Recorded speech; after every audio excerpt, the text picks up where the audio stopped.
All right. Okay. Howdy and aloha. Welcome, everybody. This is Mana Talk. Mana Talk is a place where people come on. Uh, well, I do my little monologue first. And I can't shake this damn cold. You know? What the hell's going on? You know? Jesus, this thing has been with me for like a week now. Anyway. Okay, so I guess there's a few things going on in the world. Let's see what Google's news is. Iran, North Korea, Kim Jong Un, Donald Trump, Hassan Rouhani, Tehran, Israel, Orrin Hatch. He's retiring after 40 years. Fuck. 40 years. Just killing us for 40 years. What a piece of shit. You know? Fuck. This is the term limits, man. There's got to be term limits. State of Palestine, Jerusalem. Fuck. Just bullshit crap.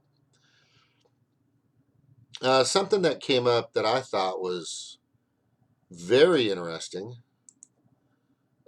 actually extremely interesting, was where is it? That's right here. Democracy Now, which I view every once in a while, and I subscribe to them on YouTube. That's with Juan Gonzalez and Amy Goodman, and they have a wonderful show that they've had for a long time. They leaned in the direction of Hillary and shit for a while, and then they pull away, and then they come back, and they pull away, and they come back. But Glenn Greenwald was on today, talking about his fuck up and everybody's fuck up and the slate's fuck up and MSNBC's fuck up and CNN screw up in regards to the three major news outlets in early December promoted a story alleging WikiLeaks had secretly offered the Trump campaign special access during the general election, blah, blah, blah, blah, blah, blah, blah, to help Trump. And it's bullshit. Uh, Glenn gets on there and he says it's a farce. It's fake. It's wrong. It's incorrect. That never happened. But my mono word tonight is fault. And there's two ways you can look at that. Fault as in a fault line, which is I'll discuss that about San Onofre in a little bit, but in California, and they're going to start storing um, hazardous waste, nuclear waste, 100 yards from, actually, it's at the water line. Right up against our shores where I go surfing and I take my kids and stuff like that, and it's just really stupid and ridiculous. And I was at a huge rally. I think it was Saturday morning, yeah. At 10:30 it started. I got some coverage of that live on Facebook. I don't know if you guys watched it. Come check me out, James K. Young, and in my Facebook. Also, hey, if you're on here, subscribe. And like they all say, subscribe and view and like or dislike or comment, whatever. And make your presence known. But, the motto word today is fault. So Glenn has taken fault for his spewing of that. I think he kind of jumped on that gravy train for a little bit. Democracy Now, I believe, kind of did as well. They admitted that, everybody make mistakes. But, and I'm not sticking up for this fucking piece of shit figurehead that we now have as POTUS. But it's just getting overwhelmingly ridiculous. And it's become just a terrible circus. And I really foresee MSNBC and a few major players, I'm hoping. Rachel gets canned. Chris Hayes gets canned. Fucking please, Joy Reid, get canned. MSNBC lose a few people, but CNN lose a few people on them. But I don't. They're gonna keep pushing this shit, and it's gonna turn around and bite them in the butt. It's going to turn around and just really, uh, I just really think it's just going to do some serious damage to mainstream media hyperbole and propaganda and the stuff they've been spewing uh, on us and against us and to us for so long. Eric, hey guys. Hey Evan, how's it going, buddy? I don't have my glasses. I can't find them. Oh, hey y'all. That's Stevie Redden Economics. She's been on a lot lately, you guys. Good. You got to check her out, man. She's got some good stuff. She did the COVID Fett the other day. It was good. Good talk. You didn't probably notice, but we had a couple cocktails, but I think somebody had a few more before everybody even got started. Nobody could catch up with her. But at least she had a good time. She deserves it, doing what she's got to do, taking the kids, taking care of the kids, getting the message out. You know, kudos to you, young lady.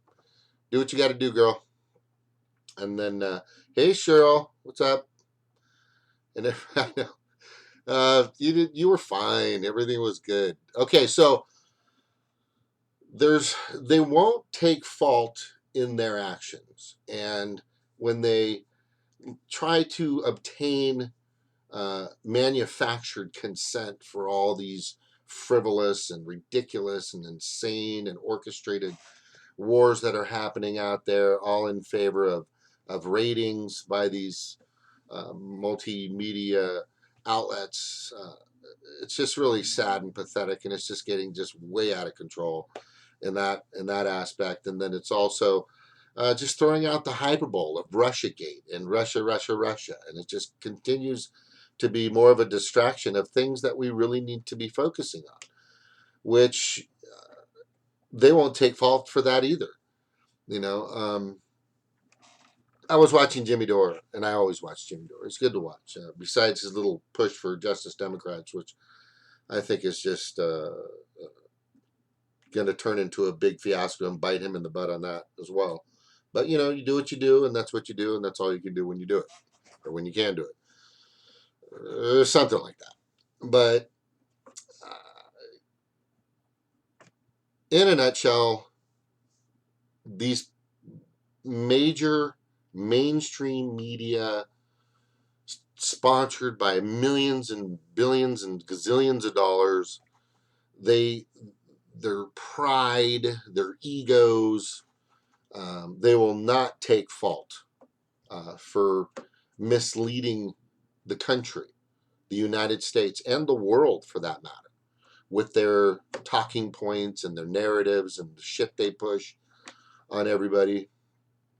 I was watching We Are Change, which I think is a great little YouTube that comes out. Guy named Luke does it, and his other buddy just did one today. And these guys are really, they're bipartisan, it seems like. They really just want people to know what's really going on out there. You know, when you have Jimmy who does the same thing, Jimmy Dore, you have H.A. Goodman. He's super diligent, I know. We've got some great local people with us that come on every once in a while. Jamarl Thomas from the Progressive Soapbox, great kid, doing some wonderful stuff, just brilliant man. And then Holly Silliger, who does her show as well, bringing out she gets some good information, just comes out of nowhere. It's an interesting thing. And St. Progressive was on Cabin Talk the other day. And, I was watching Nico House just the other day in regards to some of the same things I'm talking about now. But the biggest thing is I do not believe that the mainstream media will ever take fault or will ever retract Russia, or Russiagate, because that I think it would just end careers. It should. It should end careers. It should end the station. I think there was a law, the Communications Act, where that you couldn't put out bullshit. But who's watching the watchers, right? Who's actually out there? We are, of course, we're watching the watchers. Independent media like us. Tim Black's out there doing the same thing, and a few others that will come into mind. But the thing is who's making them accountable?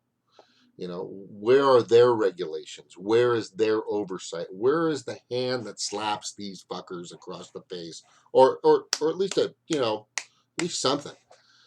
But there's nothing that does that to these people. There's no safeguard against the hyperbole and the lies and the bullshit that they fucking stuff into people's heads.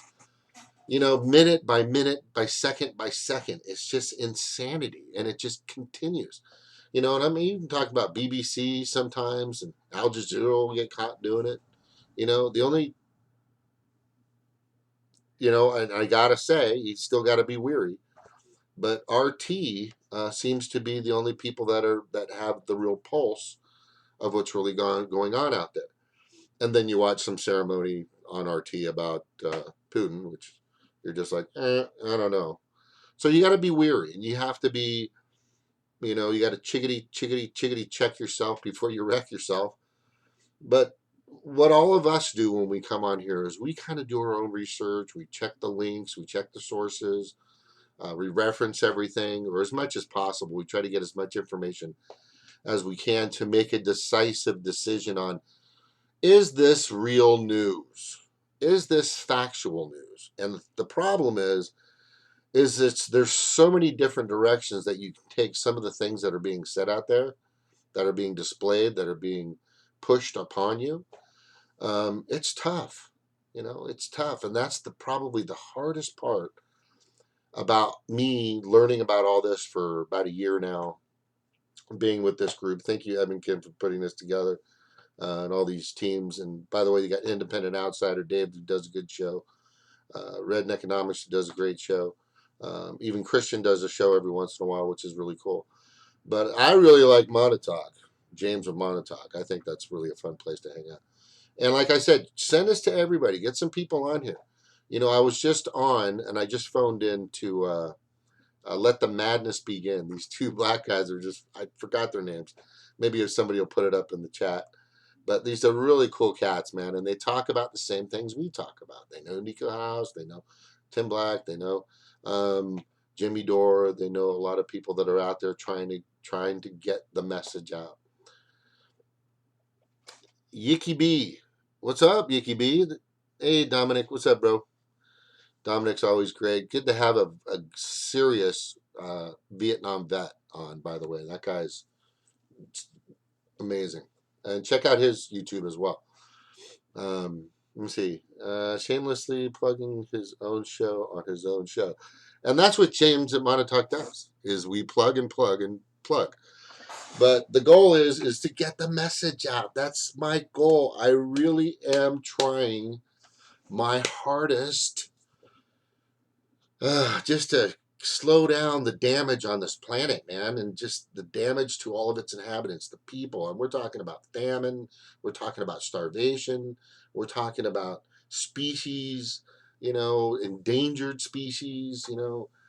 I mean, I was driving the other day, and there was this, I think it was a wolf, or no, it was a coyote on the side of the road, and it was, of course, roadkill.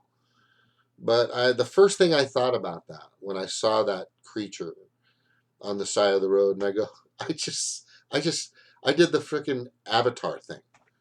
And this is not a spoiler alert for you, by the way, Stevie. I'm sorry. All these freeways and these highways and these byways, and and then it's just so. We've really got to start doing a 180-degree turnaround or something move to just get ourselves off of this path of self-destruction. I know self-preservation is important for our species. Oh, hey, Rebel. But we really got to start thinking about the place that allows us to be here, for one, and that's this planet, because there is no plan B. And for two, we need to think about each other, get along, understand each other's differences, have a little more tolerance, let people do what they need to do. No, I'm not big on the crazy, sixth pillar Islamic, all infidels will be killed crap. Nor am I happy with the Christians in that if you're not with Jesus, you should be put down. So religion has a terrible hold on a lot of people, which I think isn't good. And, I'm not I I'm not gonna say that your religion is the cause of all evil, but I'm telling you right now, it's a fucking great excuse. And I always put that in there that religion is probably the best excuse on the planet because you're doing it for God. It's okay. You can blow up a country, you can blow up a town, but you're doing it, for your God. It's okay if you mutilate, abuse, and destroy, but as long as you go to church or you can go to confession, it's all good, right? Just, you're clean the next day. Bullshit. Let's just be responsible for our actions. Let's take fault for what we do. But that mainstream media doesn't happen. Okay, some of our legislators and our judiciaries and our executives, they don't take fault for what they're fucking doing, which is nothing. And so tonight it is open forum, but I am going to bring up kind of my litmus test. I put it up a while ago for any party that I think I would definitely vote for that person if they stood, supported, and backed uh, these certain things, which I'll go over when we start getting some people on here. But not only is it at fault of what the mainstream media is doing, but I think we need to be responsible as well. I think we need to take fault in how we voted. I think we need to take fault in where our energy is and how we protest and what we're protesting. I think there's a lot of protesting in regards to Dapple. Fuck yes. Flint, uh, uh, the water. I just went to a rally and protest dropping these canisters and these eggshells that will be holding nuclear waste. There's like 3.5 uh, tons, 3.5 million tons of radiant waste that'll be stuck on the coast of where I'll be going to the beach. But they're still doing it, and it seemed like we were late. There's a group out there called the Watchdogs, and I'm going to go grab their names because I left it in my truck, but I had all their cards and brilliant people. And we need more watchdogs. We need more groups, more services, more groups that are established that will be the watchdogs over um, our own legislators, our own judiciaries, our own executives, and people that supposedly are here for us, that it seems like they're not. And a very good example of that is Keith Ellison was interviewed terribly by Naminsky Kunst, who everybody just thinks she's the fucking greatest thing since sliced bread, but she's not. But anyway, so she gives an interview to Keith Ellison, and she brings up I think it was single payer, and he avoided it. Jimmy Dore pointed that out, and that's when I caught that. But I am telling you right now, the Democratic Party doesn't give a shit about you. The Republican Party doesn't give a shit about you. And bottom line, as soon as, and Jimmy brought this up, and I brought this up 100,000 times on this show and other shows and on other YouTubes and independent medias, is until you get and remove the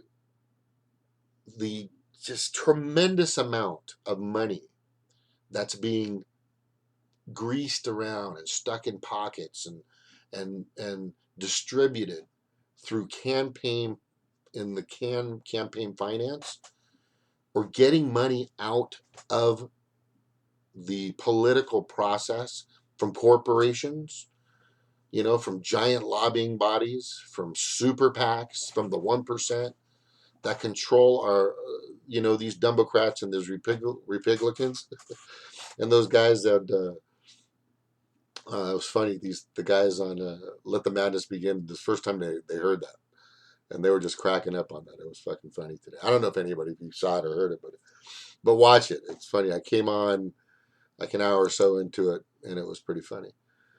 Oh, this cold's pissing me off. Anyway, so that's what's happening, and it's not happening. It's just I don't like it, and I think all of us are. I think we do need some watchdogs out there. We do need some people that can honestly and truthfully be our voice, and it's definitely not MSNBC. It's not CNN. It's not Fox. It's not the BBC. It's not a lot of mainstream media. It's not The Hill, whether you think so or not. It's not the Slate, for sure. It's not the Washington Post. It's not the Huffington Post. Because they slant and they move and they're colluded and they're corrupted as well. But Newsbud I like, and a few other social media outlets out there, and media outlets that are out there, I think are doing a great job. All right, who else we got in here? Got to cut loose once in a while, although I don't recommend doing it on live stream where it can be saved to your internet for life. I think somebody brought that up to you a while back, that when you get kind of cooking crazy, kind of I'm a nutcase anyway, and but a fun nutcase. It's the difference. But at a certain point, you kind of gotta kind of check yourself before you wreck yourself. That's all. But it's okay to have fun, no doubt, and have a good time. It was New Year's Eve. Speaking of New Year's Eve, wow, I bought a jump rope. This isn't your average jump rope, people. It's outside right now. I haven't used it yet. But it's a 16 plus tax dollar jump rope. And and if I don't start using that thing, watch, I have to start. I'm starting tomorrow. I was going to do it today, but I fell asleep. Okay, but Jim's going to start getting in shape here. I'm totally just plumping up, and I'm hating it.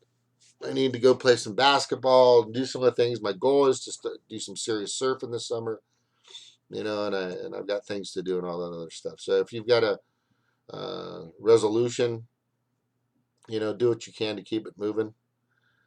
Hey, Karen Sheets, what's up? Air Force Max 21, what's up? Who else? Oh, and others will come on. That's cool, man. Thank you guys for being here. I truly appreciate it. Share, like, view, share, view, whatever. Let me go ahead and put the thing up, get some people in here. But here, mono word, fault. They're not going to take fault for being shitheads. And I'm telling you right now, it's not going to happen.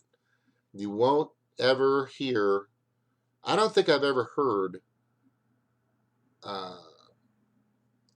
MSNBC pause a show or in the beginning of the show, we were completely wrong with blah, blah, blah, blah, blah. I don't think that's going to happen with CNN either. Fox can do that all fucking day long. They're amazingly backwards and ass backwards most of the time. Lately, I've been watching because they got some good stuff, slamming some of the just. I can't believe this is what I can't believe. I can't believe the ammunition that the DNC has been giving to Fox News. It's like, is somebody not paying attention?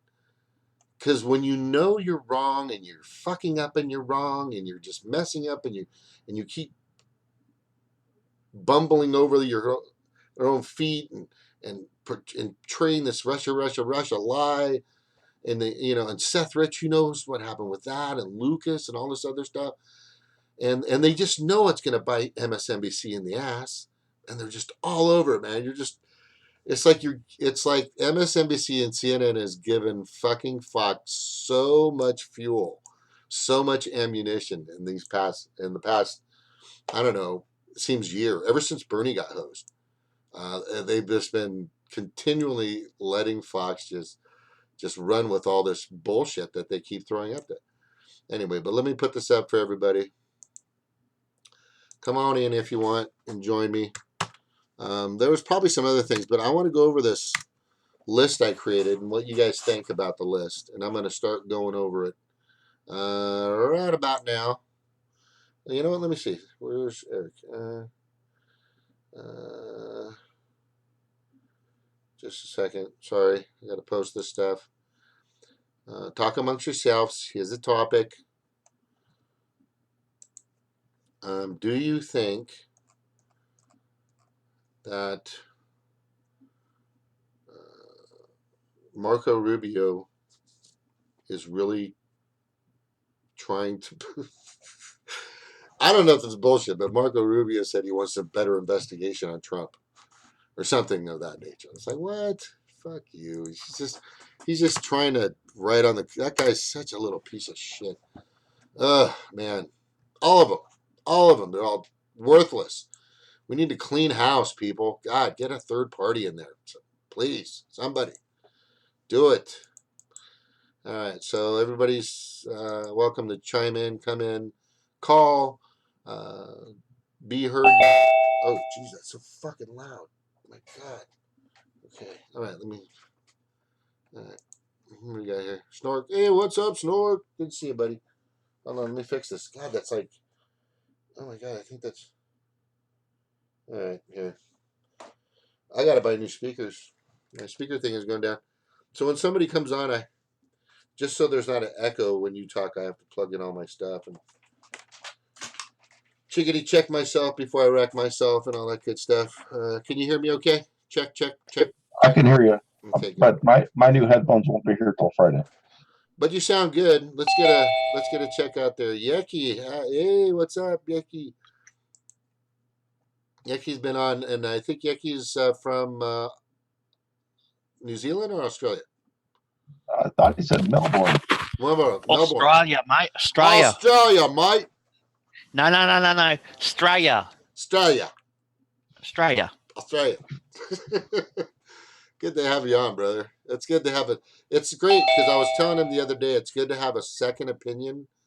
Wait, a foreign opinion? Outside. Yeah. An outside opinion. Yeah, foreign, like just outside, way outside. Way over there on the other side of the earth opinion. Hey, Lucas, what's up, brother? Hello. Also, it's Melbourne, not Melbourne, because in Australia, R's don't exist. Yeah. So don't. Let me get my notebook. Let me get my notebook and write all this down. I'm notes. still trying to learn English. I know, right? Yeah. Trying to learn English. Some English, and there's Stevie. Hey, Stevie, Yeah, what's English. up? Look at this. She's ready to go mountain climbing, or out in the wild tundra. What's the temperature out there, young lady? 9 degrees. Woohoo! Ooh, it's cold in California. It's like 62. Ooh. I know, right? Perfect. Hang on, let me check Melbourne. Oh, it's freaking summer. Oh, look at that. Stevie, I got you beat. It's 5 degrees where I live. Oh. How cold is it where you're at there, Rebel? Oh, it wasn't cold. I had the house open again. It was like around 60. Okay, so you're good. We're good. Now, I know it's cold. I know it's cold where Eben is at. I know it's cold out there. Like the house? Because he's wearing its cold stuff. There's going to be a blizzard on Thursday. Oh, poor things. Yeah, Evan's got his Fargo get up on. Yep. Super Fargo get up. Doesn't he look like an Eskimo?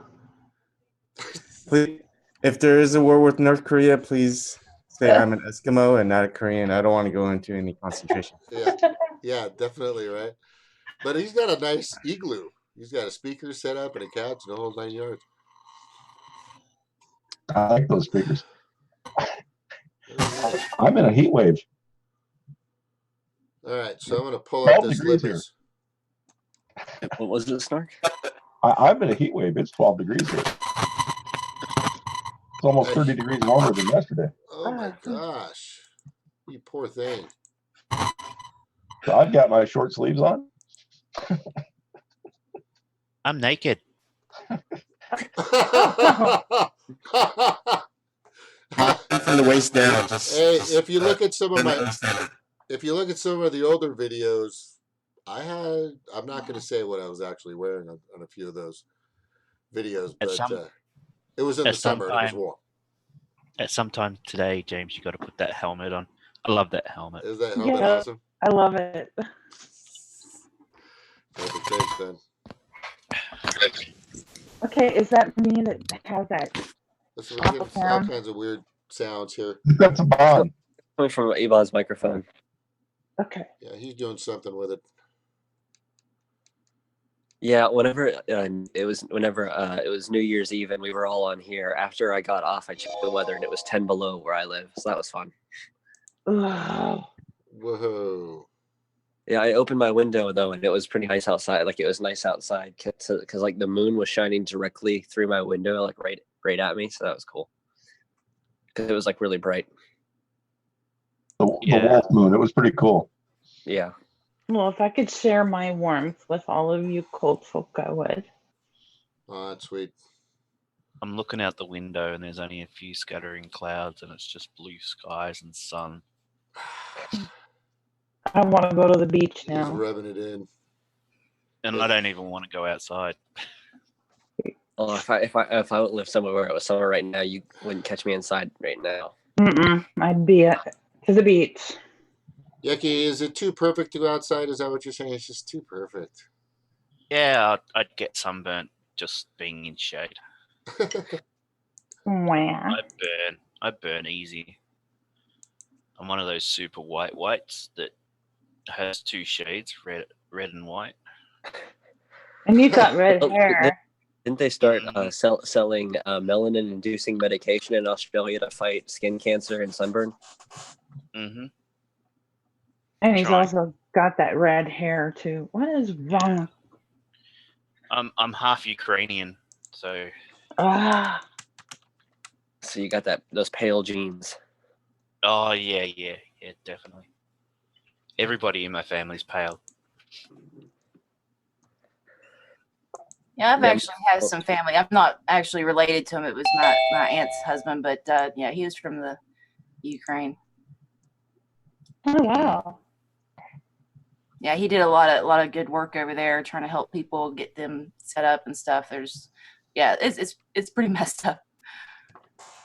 Oh yeah, it's a messed up nation. It's really it has been for a very long time. Not that any of ours are any better, but everybody's got their struggles. Yeah, but you're not getting invaded by Canada at all, like they are with Russia. So Yeah. Well, did you see that Trump just approved the sale of a bunch of weapons to Ukraine to fight Russia with now? oh Oh, god. lovely. Yeah. Oh, because that's what we need. I mean, weapons solve everything, right? Just pour some more ammunition on it. That'll help. Whatever happened to diplomacy? What is that? It's What a is board know, game. It's a where really fun board game. Yeah, Where- Americans where don't people sit understand what down. that is. where people sit down and talk their grievances out. Oh my god. I thought That that was just- called therapy. That just sounds so un-American. It really is completely un-American. It's totally. See, I guess the good thing about being Australian is that we're not a superpower. So we have to sit down with people and talk it out. We can't just say, all right, here's some weapons, go nuts.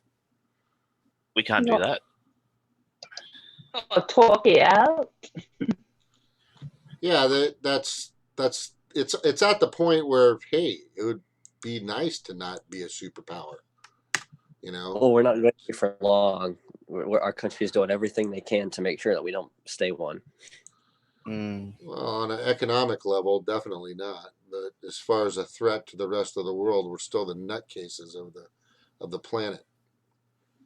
Well, yeah, every country on the planet consistently votes the United States as the biggest threat to world peace.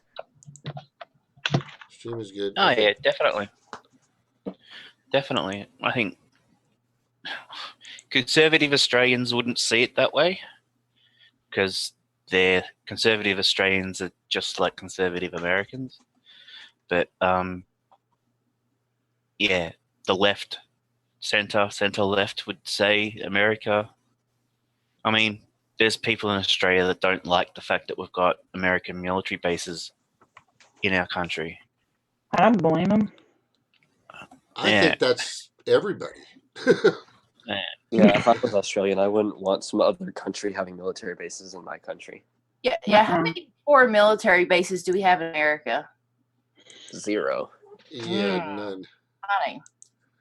And there's I mean, if you've seen Iran, and Jimmy showed this, and I've seen it myself. There's I think like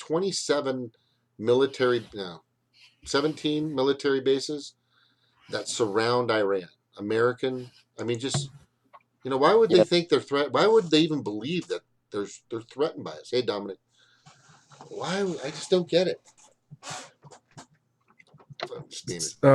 Yeah, it couldn't be the like the almost 20 military bases that we have right on their border, and all that money we just funneled in there for all these protests. Wow.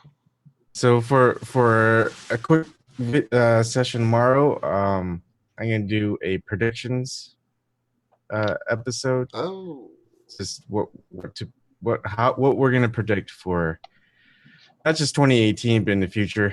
I feel like they really want to ramp up war with North Korea and Iran, and that seems to be the sentiment going on that I hear, or at least I see on Twitter. And I feel like Trump isn't ever going to put Hillary Clinton in prison. People who are very much into Donald Trump, I think they're going to be in for a big disappointment. He's just going to be the Republicans' Obama. Mm-hmm. Anyways. Can I make a prediction? Yeah. Anyone can make a prediction. Yeah, let's do some predictions. In the next couple of days, you're going to be freezing your ass off in a snowstorm. That was an easy one. I've got one. I think that 2018 will be the year that the United States becomes or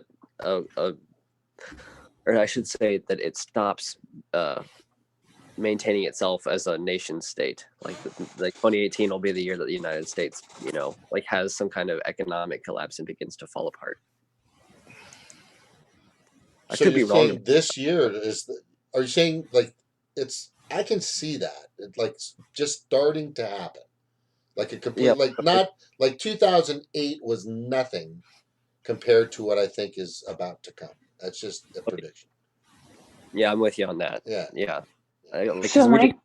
Because in 2008, instead of having the collapse all at once and then fixing what went wrong, Barack Obama just poured money on it and said instead of facing the symptoms all at once, we're going to face it slowly over the next 8 years and then never fix any of the things that caused it. Yeah. So exactly. I have a question then. What am I supposed to do with all the money I've got invested all over? Take it out and invest it into physical assets. That's what I would do if I had, large sums of money that I had access to. Like I would, put that into emergency preparedness supplies, bulk food, rice and beans, water filtration, in the house. You can ask Snork for better ideas too, because I'm sure he's got ideas. I told you guys the idea. Go take the CERT class, the Community Emergency Response Team is a class you can take. It's free, and you'll know where to go, where to be, and what to do if there's a major catastrophe or something happens. We also need to put together some sort of, because first of all, I wouldn't put it past the establishment to do something extreme in the event that they were going to lose their power structure. So we need to have some sort of contingency fallout plan for people being able to communicate, because again, they're not above that if that's what it takes in order for them to not lose their power shift. They'll shut us down. That's what you're saying is if it gets to the point to where they're being revealed, whether they know where. I think they kind of get in the clue that a lot of independent media sources, all of us, blah, blah, blah, the whole 9 yards, all of us, are starting to really see what these shitheads are really about. And I think if they start to feel that the structure, that their deep state, their shadow government, or their two-party oligarchy that I call it is starting to crumble, they'll do something. I think they'll do something drastic to try to get us to beg for their help to fix it. I can see that happening. That's a prediction. And it's I mean, I expect it. So I mean, that's why in removing the corrupt people, we have to be very strategic and very delicate. It's like playing fucking Jenga, you know. If we're removing some of these fucking, because a lot of these people and these institutions and these little powerhouses have been in power for so long that they're ingrained into the system all the way, you know, up and down. You know, they've got that network of you know, just Maybe, yeah. Yeah, I think Jenga is the perfect way to put it because, I mean, you can take one block out at a time. It may not make that much of a difference, but once you start taking away so many blocks, it's going to topple over. So, yeah. But then there's the question of you know, do we want certain parts of it to tumble over? You know, I know. I think with a Clinton would start the real crumbling because it puts a face to the corruption and it shows how they've been, you know, doing the corrupt things for so long. That's just one specific way. You know, another way they do it. Every state has people officials that, you know, they give the contracts to their buddies and they get kickbacks, and you know that's why some roads don't stay done. You know, they make them last just a few years, so they have to come back and get the contracts again, rather than fixing it, you know, for a longer, more sturdy design. So Orrin Hatch left. Maybe he knows something that we don't know. Maybe he's like, shit's about to hit the fan.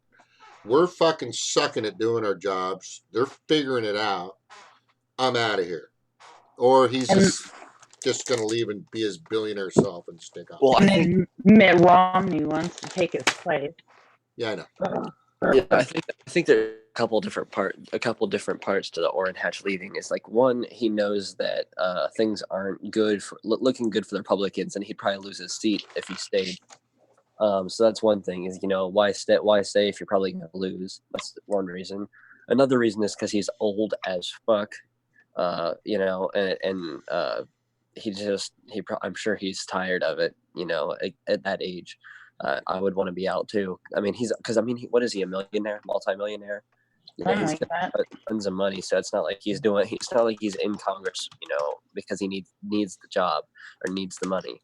He's doing it just because he wants the money. So just on that point, none of them really need the money. Look at the Koch brothers and what they're doing. Being billionaires never stopped them from fucking people over. Well, they're not going to be billionaires for long. Once their civil forfeiture, their assets gets forfeited. These people, those are the people that, if we can paint their crime or show their crimes, like the big head, the big, you know, on top, if we can illuminate those, then we can you know, cut off the snake at the head. Jonathan Melton. And welcome Jeremy Popliski. He says there probably will never be a total collapse. He's talking about the government. It will never fully reveal itself. Just a long, slow descent into economic health. Which I think that's possible too. That's a possibility too. But just my fear is that there will be some kind of very, very fast crash, you know, like one of the things that happens over the course of like a couple weeks to months, where things get really, really bad temporarily, and then they stay really bad. But that, you know, there's like that period in which, you know, like where everyone will look back in the future and be like, yeah, I survived that time whenever tons of other people died. You know, like, I don't know if you ever read Kunstler's A World Made by Hand series, but I haven't finished the first book yet, but I got, like a couple of chapters through it. And like one of the things that they talk about is like, the transition period from the old America to like the new America. And like the old America, where everyone was driving cars, using all the electricity they wanted, all that. And then and then all of a sudden, there was a big flash coming from the direction of New York City, a big flash coming from the direction of DC, a big flash in the sky that comes from the direction of LA. And then, all of a sudden the countries, all the states are their own countries, and, the US of A is no longer a thing. And it's like that kind of stuff looks more like a possibility every day. Like it doesn't seem possible just when you look at it, but if you combine all the stuff we see every single day, every new piece of shit that it hits the fan every single day, especially with the climate change issue, then it just makes it seem like it's more and more likely every day.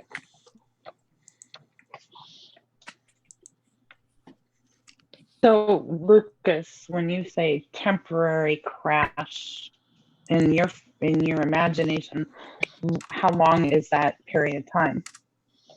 Oh, I'm not sure. That could vary by quite a bit. That could be, it could be like a couple months of like really intense hardship, like followed by a couple of years of semi-intense hardship, and then after that we've kind of gotten through the worst of it, and then we have to just survive.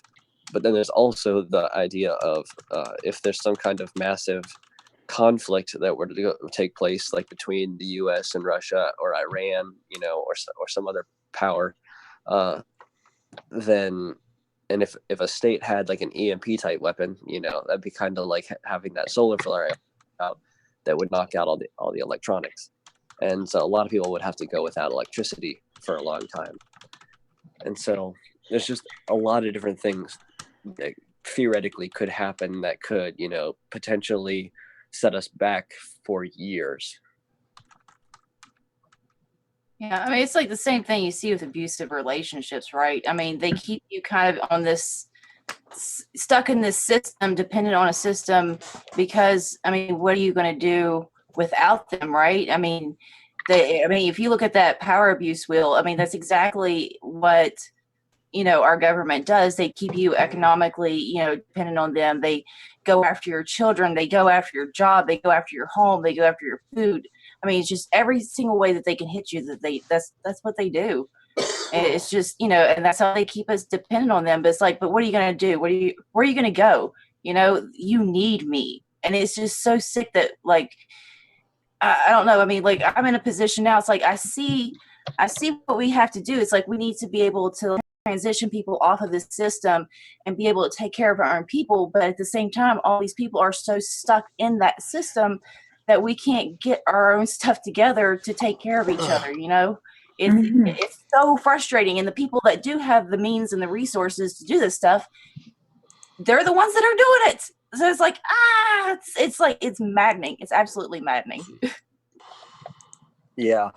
And, like, it's kind of the argument of efficiency versus resilience, because like if you had a system where everyone had the stuff that they needed, and we were all growing enough food to get by, and it was shipped to the grocery store, it might not be like the most efficient system, where everything is like shipped across the world in one day, and get there like through planes and boats and trucks and everything, and where the grocery stores aren't constantly being fed, but that'd be a more resilient system. If the grocery stores had that supply of food that was always there, that's a lot different from the supply of food that's temporarily every 3 days getting dropped off, or every day getting dropped off.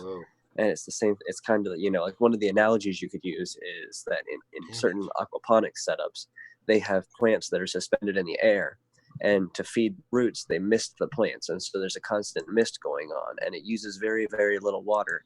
But if that mist were to stop, the plants would die within minutes. And that's basically like the best analogy you could possibly think of for the entire economic system of the United States. So I mean, so basically, we need to have a contingency plan where we continue the quality of life, your basic shit. Yeah. So we need to have, organize. We have to organize organize the resources. I mean, in fact, we need to do that anyways. For the fact that we have to be able to bypass all the major corporations, the predatory corporations. You know what I mean?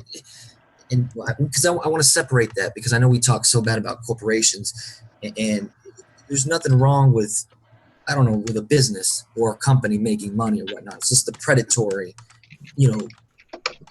policies that are hurting people in the process. That's the predatory capitalism. Yeah, and Hillary Clinton is part of that. Very, very much so. Very much so. Mm-hmm. And it's no wonder. You know what? I just find Hillary Clinton to be the real super predator, not black youth. It's just like with the Clintons, they seem like to be the super predators, because you know what? They're the ones that are bringing down people to heal. That's actually the real true context of I see that. So you just made a point, because because you guys were talking about, okay, Hillary Clinton. If we did some sort of campaign, because they were saying, you guys were saying about Trump is not going to put Hillary Clinton in jail, right? If we made it to where we put a lot of pressure on Trump about that, because all you have to do is say you're a bitch, you're scared. What are you scared? Exactly. Yeah. You know what I'm saying? You hit him with this ego shit, and you make him like, what? I'm not afraid. I'm not afraid to and that can be the attitude, and then you could actually get his base on board. And then what that does is because if we can spell out all these crimes, I mean, HA does it, but we need to say, okay, this is the crime, this is the statute, this is the crime being committed, and this is what they did, and literally have shit to hit them in the face with.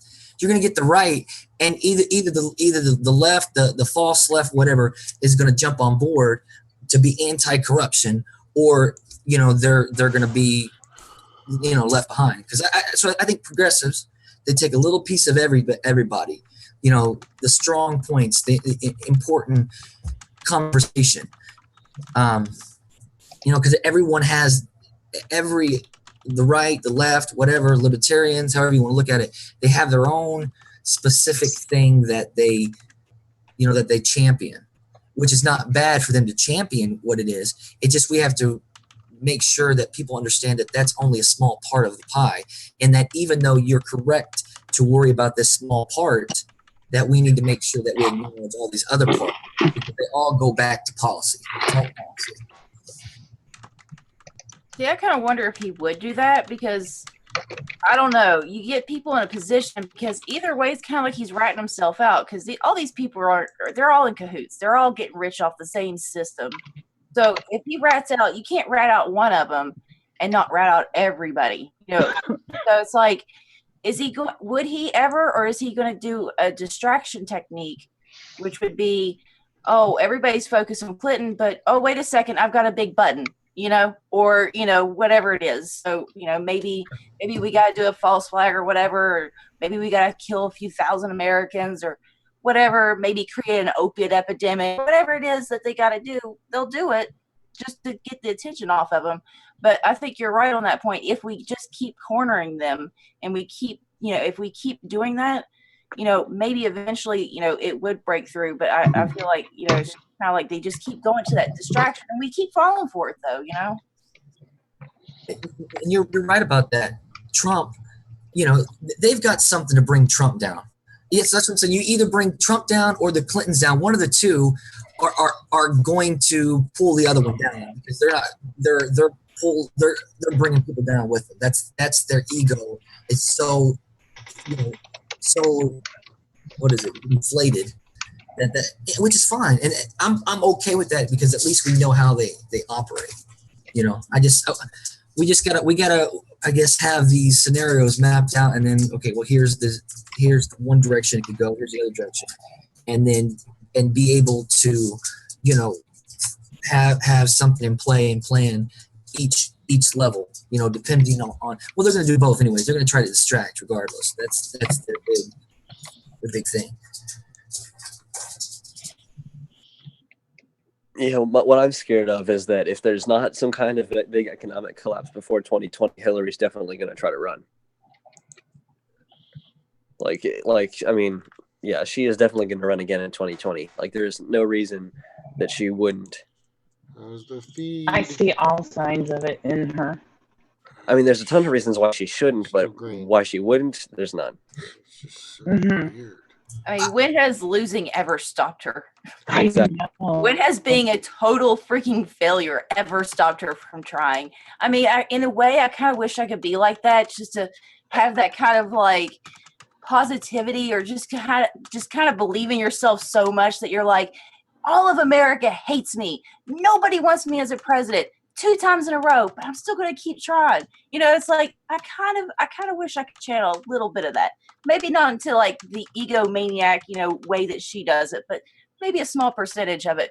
We could all take a note from that. Like maybe we should set ourselves, our sights a little bit higher. Keep trying, because I mean, it's never stopped her from doing it. What's stopping us? Yeah, she's a complete neurotic, narcissistic, like insane person. She's a fucking cunt. The cunt.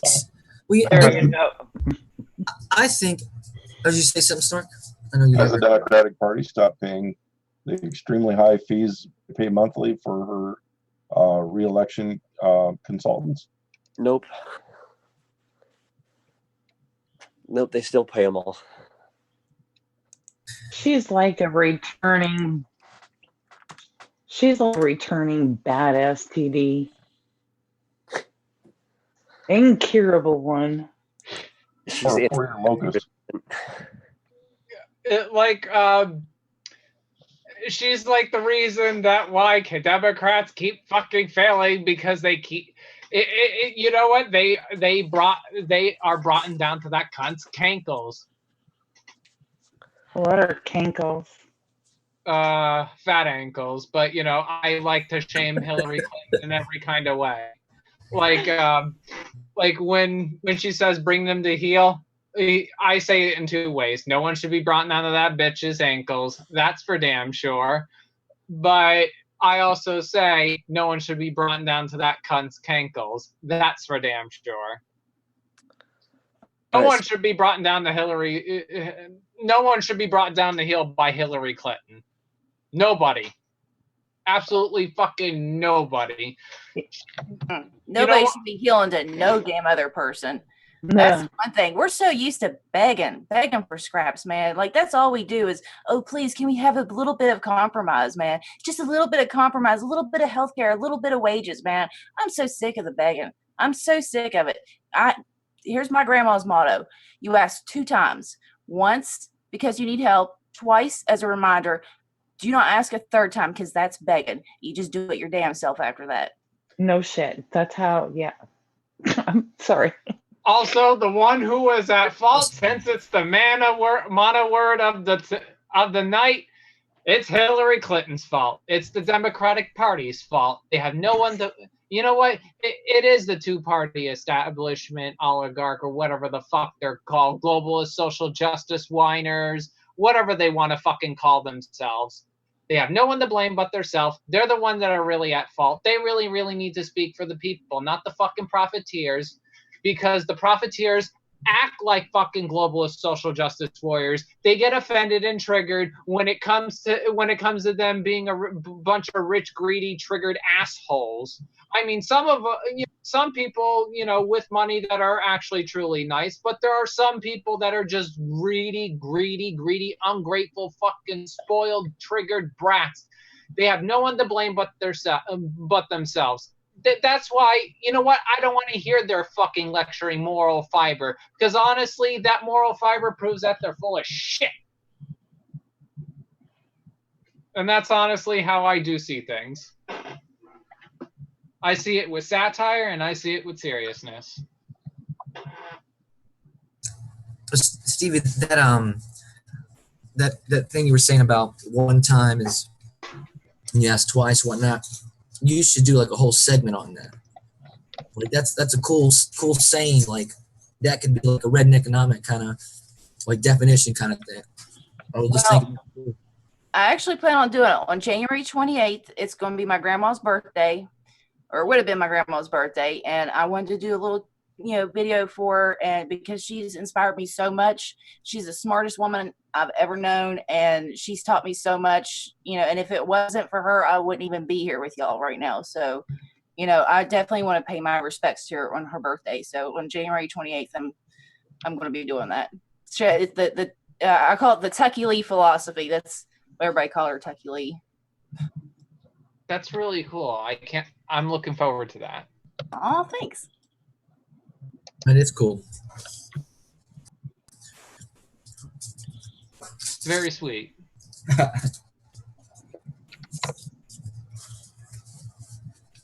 Yeah, see, I used to just call her up and talk her ear off, and now y'all got to put up with my crazy ass. Oh, I like listening. Thanks a lot, Tucky Lee. And I hate how my body heat gets so hot when I'm mad. This stuff just like. So if we get you angry, we can help lower your heating bill.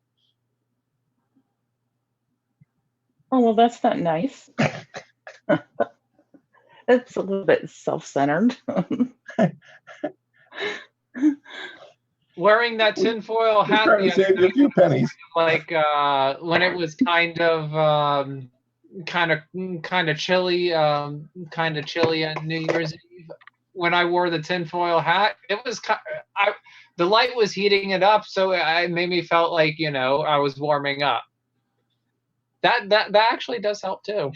Y'all might be onto something, because I was freezing my ass off and I started getting all worked up, and now I'm pretty comfortable down here. So yeah, every time I get cold, I need to get pissed off. Maybe I should go yell at my water pipes. Is your pipe still frozen? Yeah, before I could go and get a chance to get the supplies to fix it, it totally froze over. So Oh shit. so then now I'm just lazy and I need to go fix it. But yeah, at least I have cold water for some reason. Hot water I don't have. Cold water I do. I'm still naked.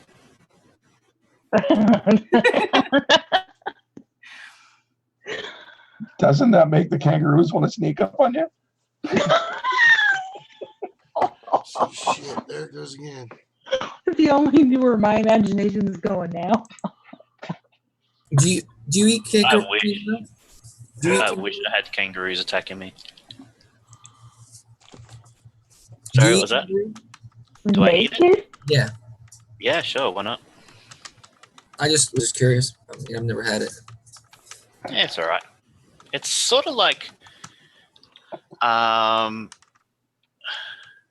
if I was to say, sort of like deer, like it's really lean. So, because kangaroos live off dirt, so they don't eat much, and they're really lean. So, yeah, you can really overcook it, and it turns like a leather boot. So, yeah. But it's nice. It's nice when it's cooked properly. Is that a big thing over there? Like a lot of animal activists or whatnot, they don't like the whole kangaroo thing. Or, Oh yeah, That's right. animal activists don't like anything over here. Weird. I don't get it. Same. Fucking thing is PETA weird. and the vegans are like one of the most annoying religious groups. States. PETA, yeah. Ugh. Oh, I mean, the- it's the- Part of PETA. Back when I was vegetarian, I totally was. I was out there protesting in front of KFC and the whole 9 yards, man. As long as like that's PETA all. so much. I thought they had some good information. I wasn't a fan of PETA, but I still did the whole thing. It was bad. Hey, at least that's all you did, because I'm afraid. I got this damn coat and I had no idea that the hat part was raccoon. I thought it was fake shit, Oh, and still it up. isn't. And now I'm afraid to go wear it down to Seattle because they'll spray paint it or rip it. And it's like, it's not my fault. You're crazy. That It's shit's a like warm coat.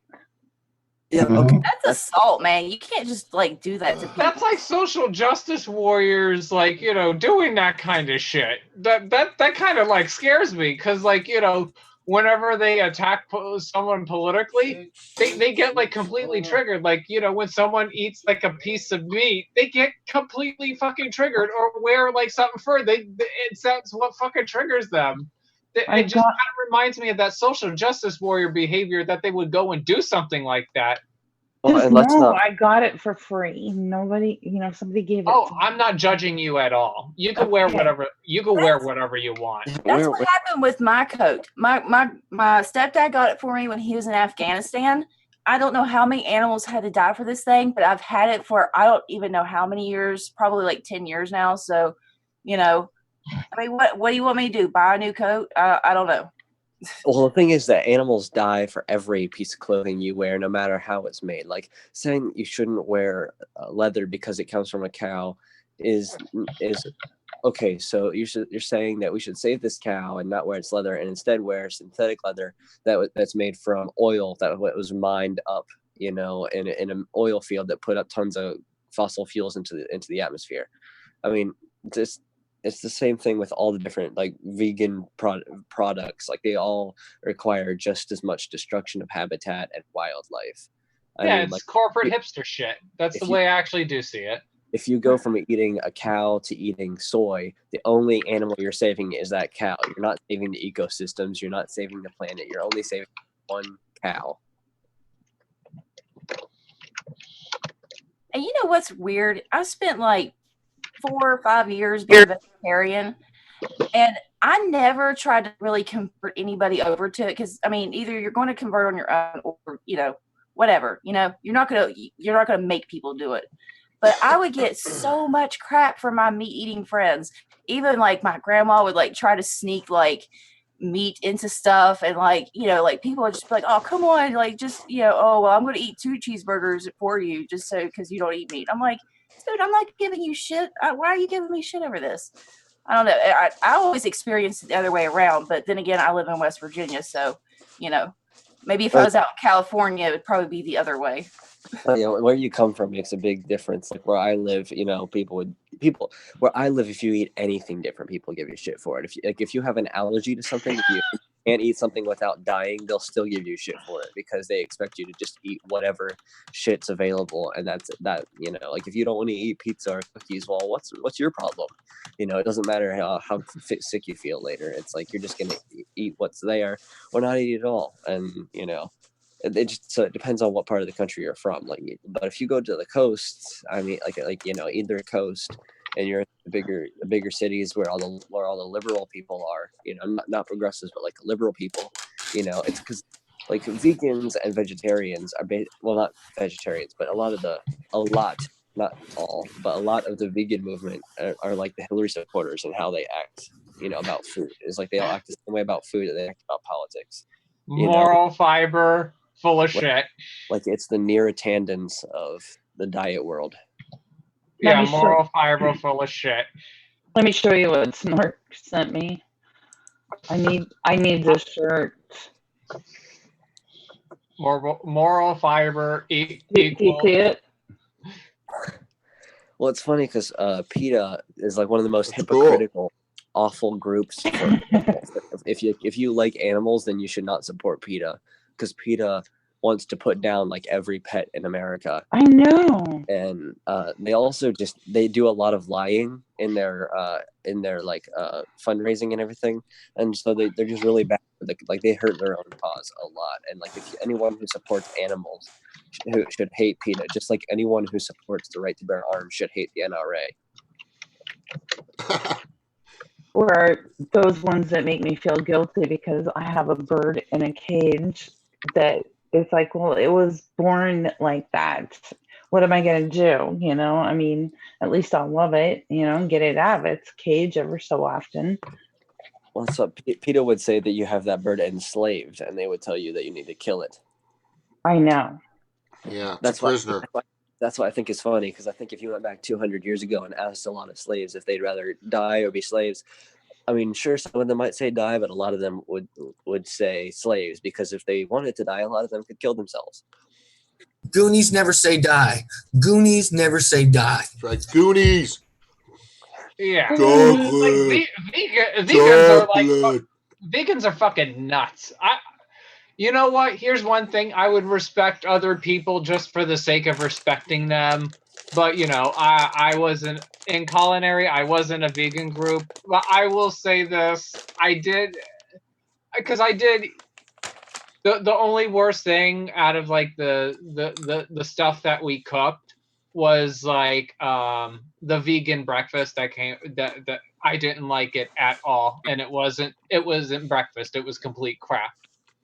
I was so like completely, that was awful, and I'll be very honest when I say it. Plus there's this one we made like a pumpkin roll, and we used tofu ice cream. 1 hour later I had diarrhea. Of course. I'm being very honest. Dude, never ever try that fake bacon crap.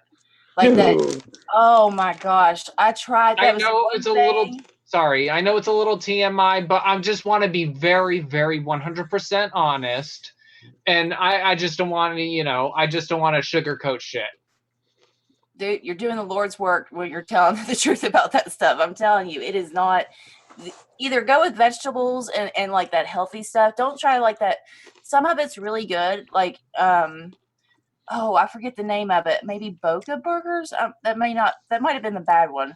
But there's a few out there that's pretty good. But like the fake bacon and stuff, oh, just You mean it's not bacon? even worth it. I miss bacon so Bacon. much when I was a vegetarian. It's called faking.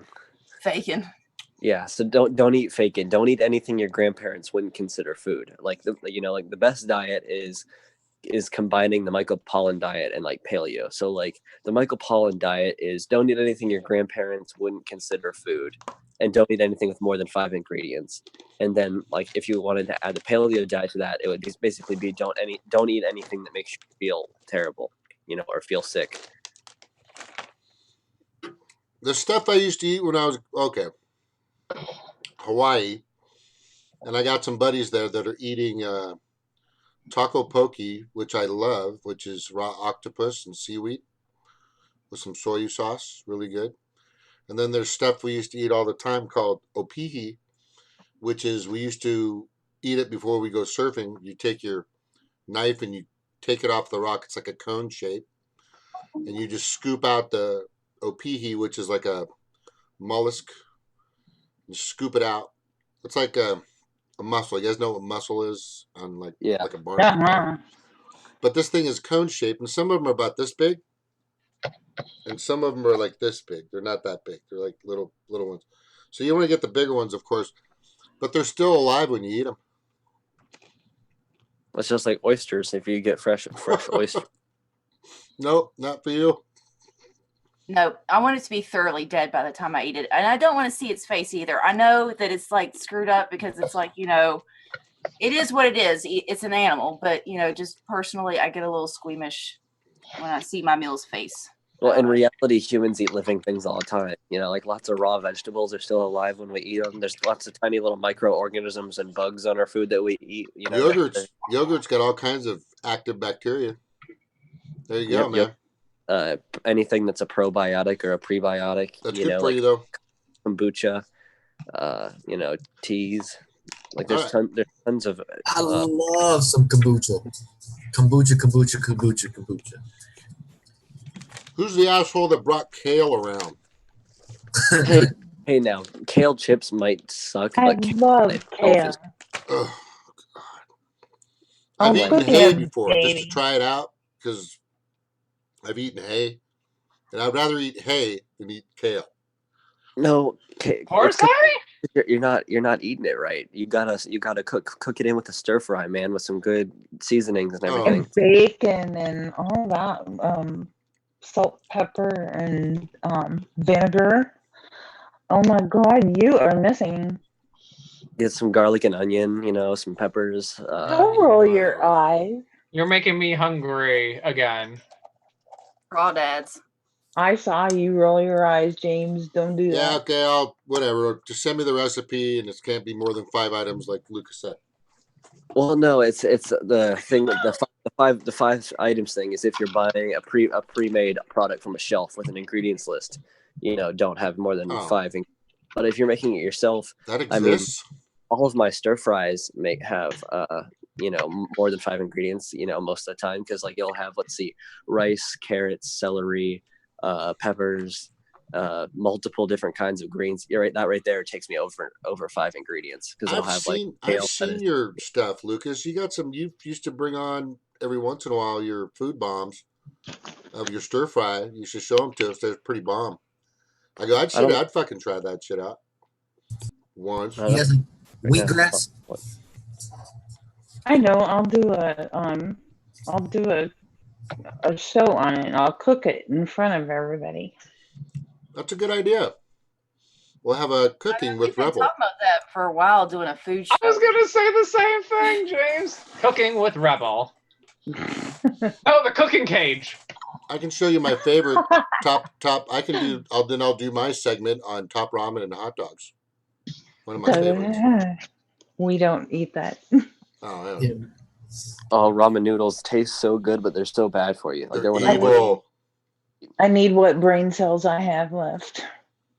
They have a new label on there that says no GMOs or no MSG. I'm not GMOs, but Well, MSG comes in a lot of different sodium forms. glutamate. Yeah. Like because anything that says hydrolyzed soy protein, that's the same thing as MSG, basically. Like it has the same effect. Oh. They just want to sugarcoat it, and that's what they do. They just want to sugarcoat it and act like, oh, we're doing good, but we're still putting shit into it and not taking care of the problem. It's a way of hiding it and being able to put that no MSG label on there to make themselves look better, And exactly. And with the people labels, what the labels that we should be more focused on? Food labels, not people labels. Food labels. If people cared about labels so fucking much, they should focus on food labels instead of people labels. Alrighty, so here I've got a list of all the different code names for MSG that they can put on food, and still say that there's no MSG in it. So, so it's got this little label on it now. They just put it on there like a few months ago. Let's see what it says. Fuck, you can't really see it that well. This right here, I don't know if you can make that out, but James, you have host powers again. Okay, thank you. You need to check who came in. Maybe you can see it now. What does that say right there? Can you read what it says? I'll just read it. No added MSG. That's exactly the same crap they do. No added MSG. No added MSG. So, like they had it there before. So I've been fucking MSG'd out like all my life. Yep. Focus on food labels. No artificial flavors. No added MSG. Alright, so now I'm buying this stuff like crazy. Now it's got that little label on it. So James, check the waiting room. Do the what? Check the waiting room. There's somebody there. I don't see anybody. On food labels. Okay. Gosh, I'm pretty sure like 90% of our audience is very familiar with Top Ramen. So this is a very important subject. Yes, it is. Yes. And you're bringing it to you live on James Monotalk. Doing the hard-hitting news here tonight. Hard-hitting stuff. This is exposing Top Ramen. You won't see this on mainstream media, people. Yeah, because they want to kill you with diabetes food.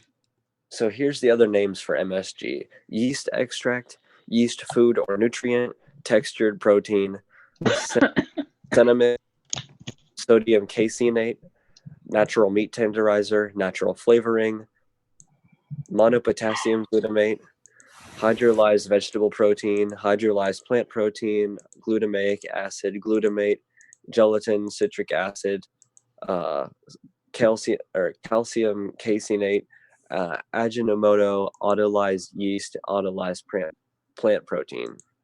So those are all the different names. Disguised as MSG. Well, yeah, those are all the different ways that MSG is disguised from the label. Like they'll just say it's autolyzed plant protein or autolyzed yeast or yeast extract. Or hell, even give it a fucking different name, because that's what they keep doing, and we keep finding out this shit. So they keep giving stuff like a different name. That's why it's always important to look at the labels of food. Uh-huh. because of like, with high fructose corn syrup. I call it diabetes corn syrup and call it for what it is because I don't give a shit. But But they also, also have another name for it, but it's just the exact same thing. It's glucose syrup. it's So crap. so they keep renaming this diabetic crap. Yeah, so anything that says hydrolyzed or autolyzed or yeast, for the most part, is going to mean MSG if you see it on there, or if it says textured vegetable protein or textured yeast. Oh, that's nasty. It's all nasty shit. I don't think Hi, anything out there is Magic. good. Oh, hey, Magic. What's up, bro? MSG got banned in Hello. Australia. Really? Mm. MSG is banned in Australia. You're not allowed to add it to food. Like if it's naturally occurring, then you can have it. But if you're going to add it, you can't. It's not. But Asian grocers get around it, with their chicken powder and beef powder, and yeah. Well, here I know in America, the place where that has the most of it is if you ever buy chicken base or chicken stock in the store, like that bouillon stuff, like like that stuff, is full of MSG. I mean, like there's so much MSG in that stuff, it's insane. My God, are you kidding? I add that to my ramen. I am like piling on the MSG. They took it out. I put it back in. Yeah, and so if you have the ramen, like the ramen packet and bouillon, that's a lot of MSG. Like that, I'm surprised you haven't dropped dead. Lord, I ask myself that every day. I don't know how I'm still here with this. Oh, that sounded so Southern, Red. So the hot dogs aren't helping. Is that what you're saying? No, hot dogs for the most part probably have some hidden form of MSG, like the hydrolyzed or autolyzed or the yeast extract added in. Like I know the hot dogs I used to eat used to have a ton of that hidden MSG. I It's all wonder about crap. those Hebrew hot dogs. They're supposed to be like kosher and Hebrew Nationals. better than the Great Value or whatever it is Kroger brand that you can get. I'll say that the Hebrew National hot dogs aren't good, but they're better than any other brand of hot dog out there. Exactly.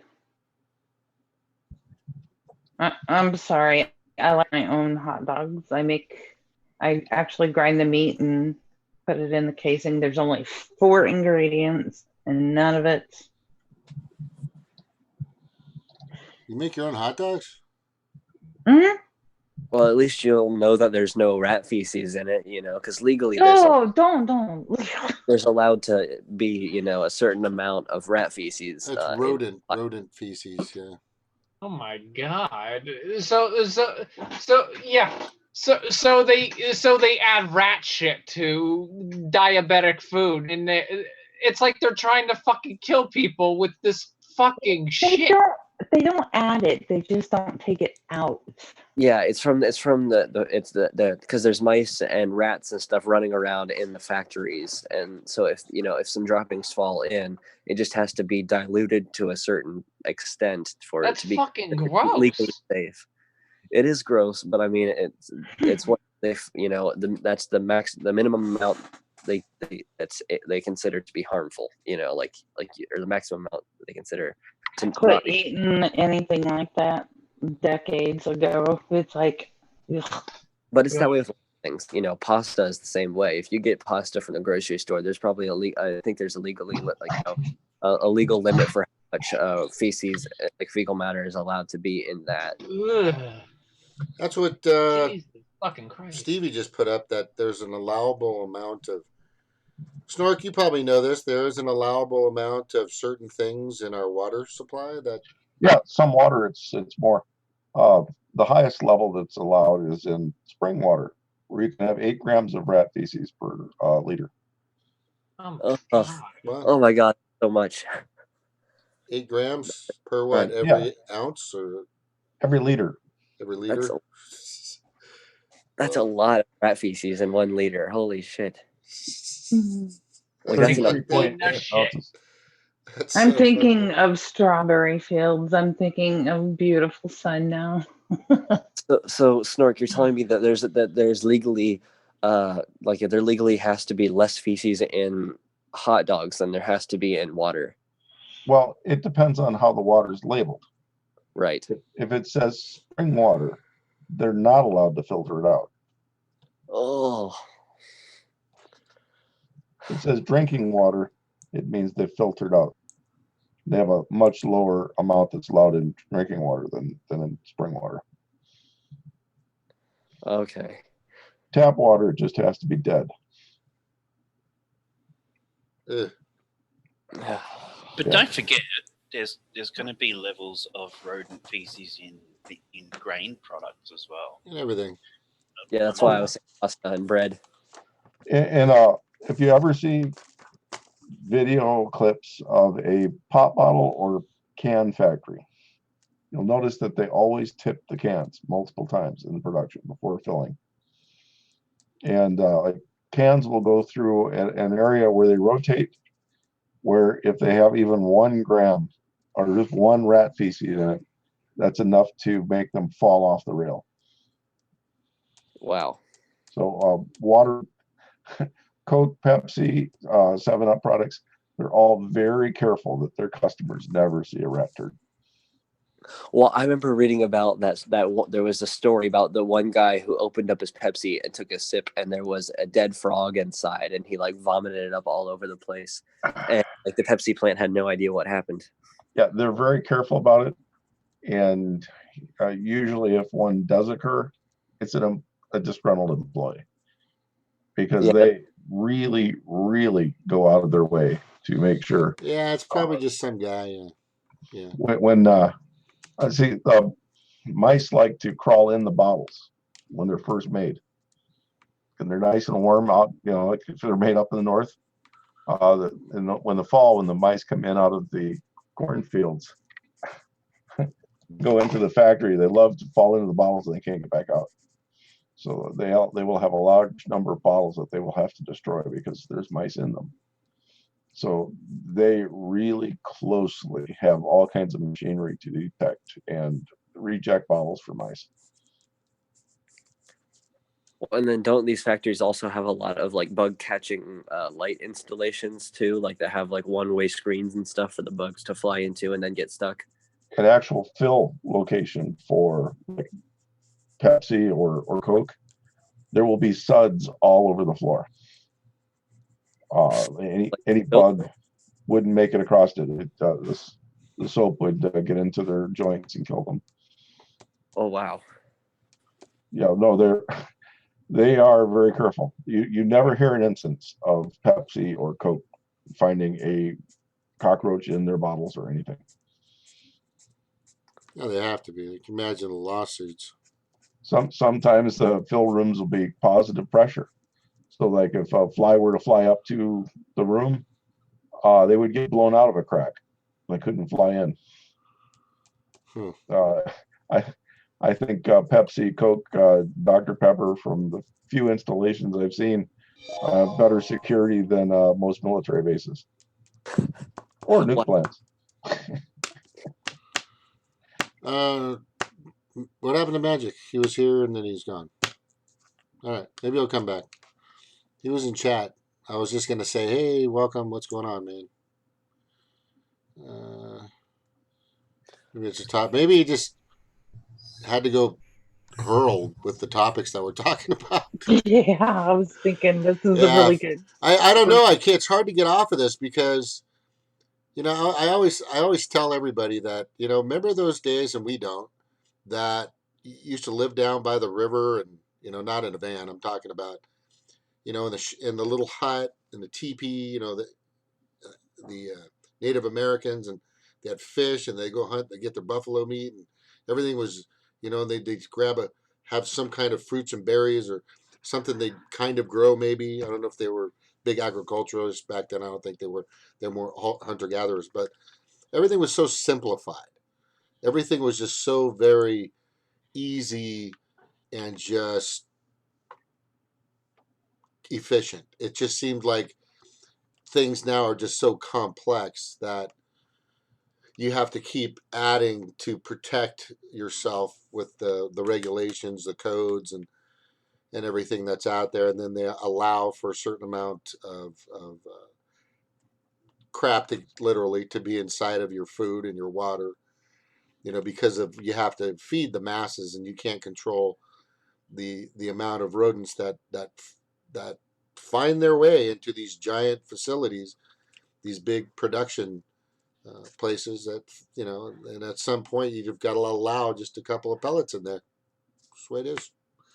Well, and that kind of ties into the idea that technology is like the root cause of all of humanity's problems and the solution at the same time. Because every time we create a piece of technology to solve a problem, it creates new ones, Yeah. and like build upon that. Because it's like, well, how can we make this piece of technology better? And what if we wanted to do this too? And what if we wanted to do this too? Whereas if that piece of technology was never invented, we never have those problems. Yeah, it's like Yeah, a I know domino we effect.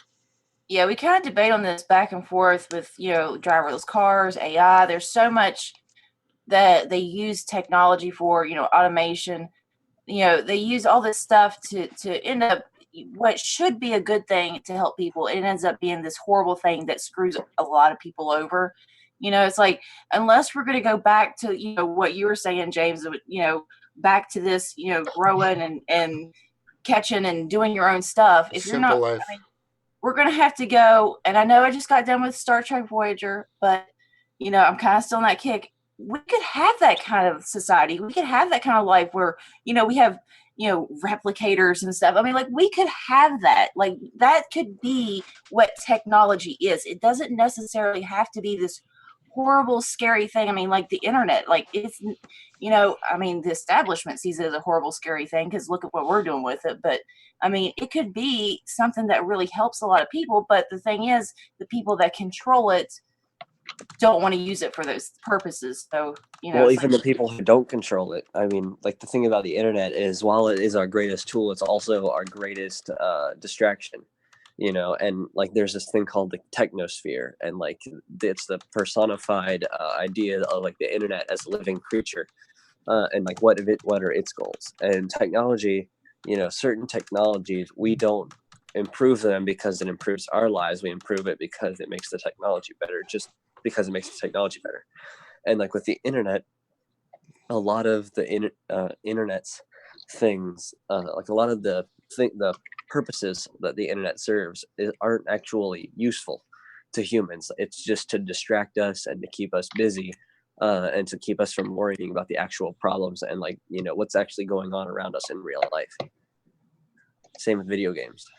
Well, we're not going to get away from technology, and we're sure not going to get away from hopefully one day having a replicator. I could just imagine what people would want from that replicator. But the simplicity of the way it used to be, I don't think we'll ever get to that place again.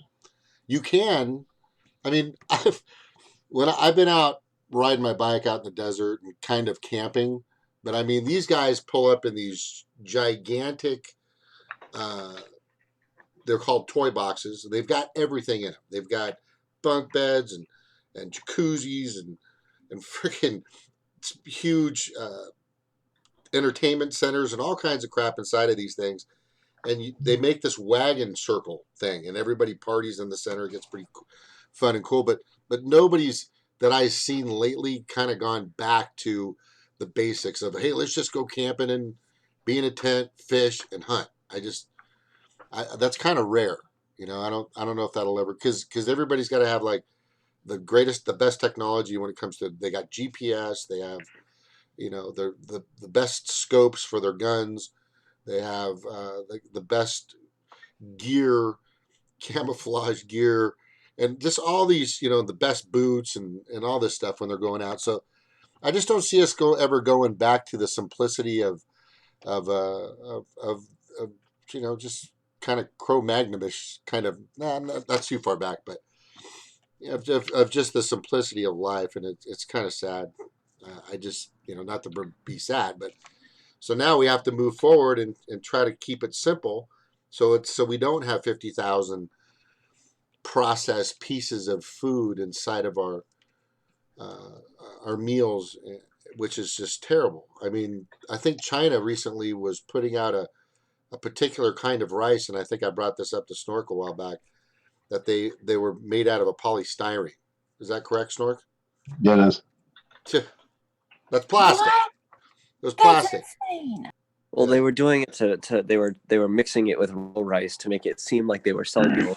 In reality, they were selling people half real rice and half fake rice, and it was, they were poisoning people. Like people were actually dying from eating it because it was like swelling up in their stomachs. But it was a big scandal in African countries, like where where rich traders were going in and selling this fake rice to the poor people in the communities, and they killed like a ton of children. Fuck me. It's what the hell? How does that even happen? So the people that allow that to happen. It's just so there's people that actually. It's just like us. We have legislators, and they allow Monsanto to keep poisoning our food. Destroying our soil. And nobody for any reason seems to hold them accountable. I mean, Yicky. Sorry, I don't know if I'm saying the name right, bro. Do they? You guys don't have Monsanto in Australia, do you? Yeah, we do. Damn. Monsanto's everywhere. I know, it's like a fucking plague, bro. Well, I know they've been banned in a few European countries. Yeah, there's a few out there. I've heard, yeah. Like Ireland banned GMOs and Monsanto, which was great, and it was. Oh my gosh! Whenever I was on the internet after Ireland banned GMOs, like I got so pissed off for like the month following that, because there's all these like scientist people who are like normally really really smart saying the dumbest shit I've ever heard, and they were saying like they were trying to call like Ireland like flat earthers and anti-science and all that kind of stuff. And it's like, no, they're anti-ginormous corporation using that science to benefit themselves. There's only been one or two GMO strains that are actually beneficial to the human race. All the rest of them have been detrimental. We had GMO papayas that saved the papaya crop from all disappearing, and I think there was a GMO coconut that helped some people in a certain island nation. But other than that, I'm 99% sure that there's been like no other major scientific breakthroughs with GMOs that have saved people from starving or saved any particular food crops, because all they're doing is they're trying to genetically modify foods to be able to withstand more unsustainable chemicals. Hasn't See, it that's my big created? problem. Like that's my big problem with GMOs is like, didn't they ban any kind of research on it here? I mean, they banned labeling foods with it. I'm not saying that GMOs are necessarily a bad thing. I think it could be possibly used for something good, but who knows when they ban research on it, when we can't, when they try to make it a secretive thing, it automatically, sends some red flags up. Like, why don't you want me to learn about something? When they cut off, any kind of information, when they don't want you finding out about something, that right there is like, why can't I learn about it? It's a Okay. red So, flag. I think that it's not necessarily a bad thing, but they haven't, I want to see the science on it. I want to see the research on it, before The thing in Australia is that there's this big push for GMO products, but there are farmers out there that have said, okay, we need to go down that route because Australia is becoming very dry and there's not much water out there. The problem is that you got a Monsanto supplied farm next to a not Monsanto farm, and the bees and the bugs that transfer all the pollen and all that type of stuff is interbreeding everything. So the people that want to have certification of non-MGO product can't anymore because the contamination of other farmers' farms, because you can't contain bees and bugs and what have you.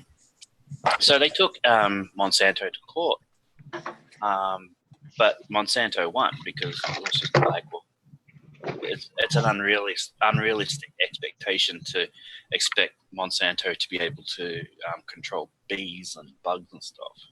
Well, not all corn is compatible pollen-wise with GMO corn. Some might be, and I'm really not sure how much, but the GMO corn is almost always odd ploidal, where it's like a mule, it cannot reproduce. And it would have to be another odd ploidal object that it would mate with. And in that case, you'd end up with an even ploidal object or a bizarre object, but not identical to the parent. Are you talking like a little shop of horrors situation there? Well, That's I was the way it's the direction he's starting to go. I'm like, feed me, right? Well, I mean, Yeah. we can make that. That could actually happen to where we could actually create something that could be actually very dangerous to other plants. So if you think you're making something, and this I'm sure this has happened, they're creating something that will be a little bit better, a little bit stronger to another species of plant. You put it in there, and then it starts to take over the others. Does that kind of happen? Well, the DNA isn't capable of working when it's not the right number of matched pairs.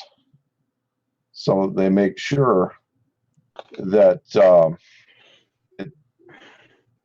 that they'll put together a parent that is evenly ploidal, which means it has a certain number of pairs in it, with one that has one less pair, so that when each of them gives one gives an odd number, one gives an even number, so that it, like a bee lands on it, the pollen's inviolable, doesn't create another creature.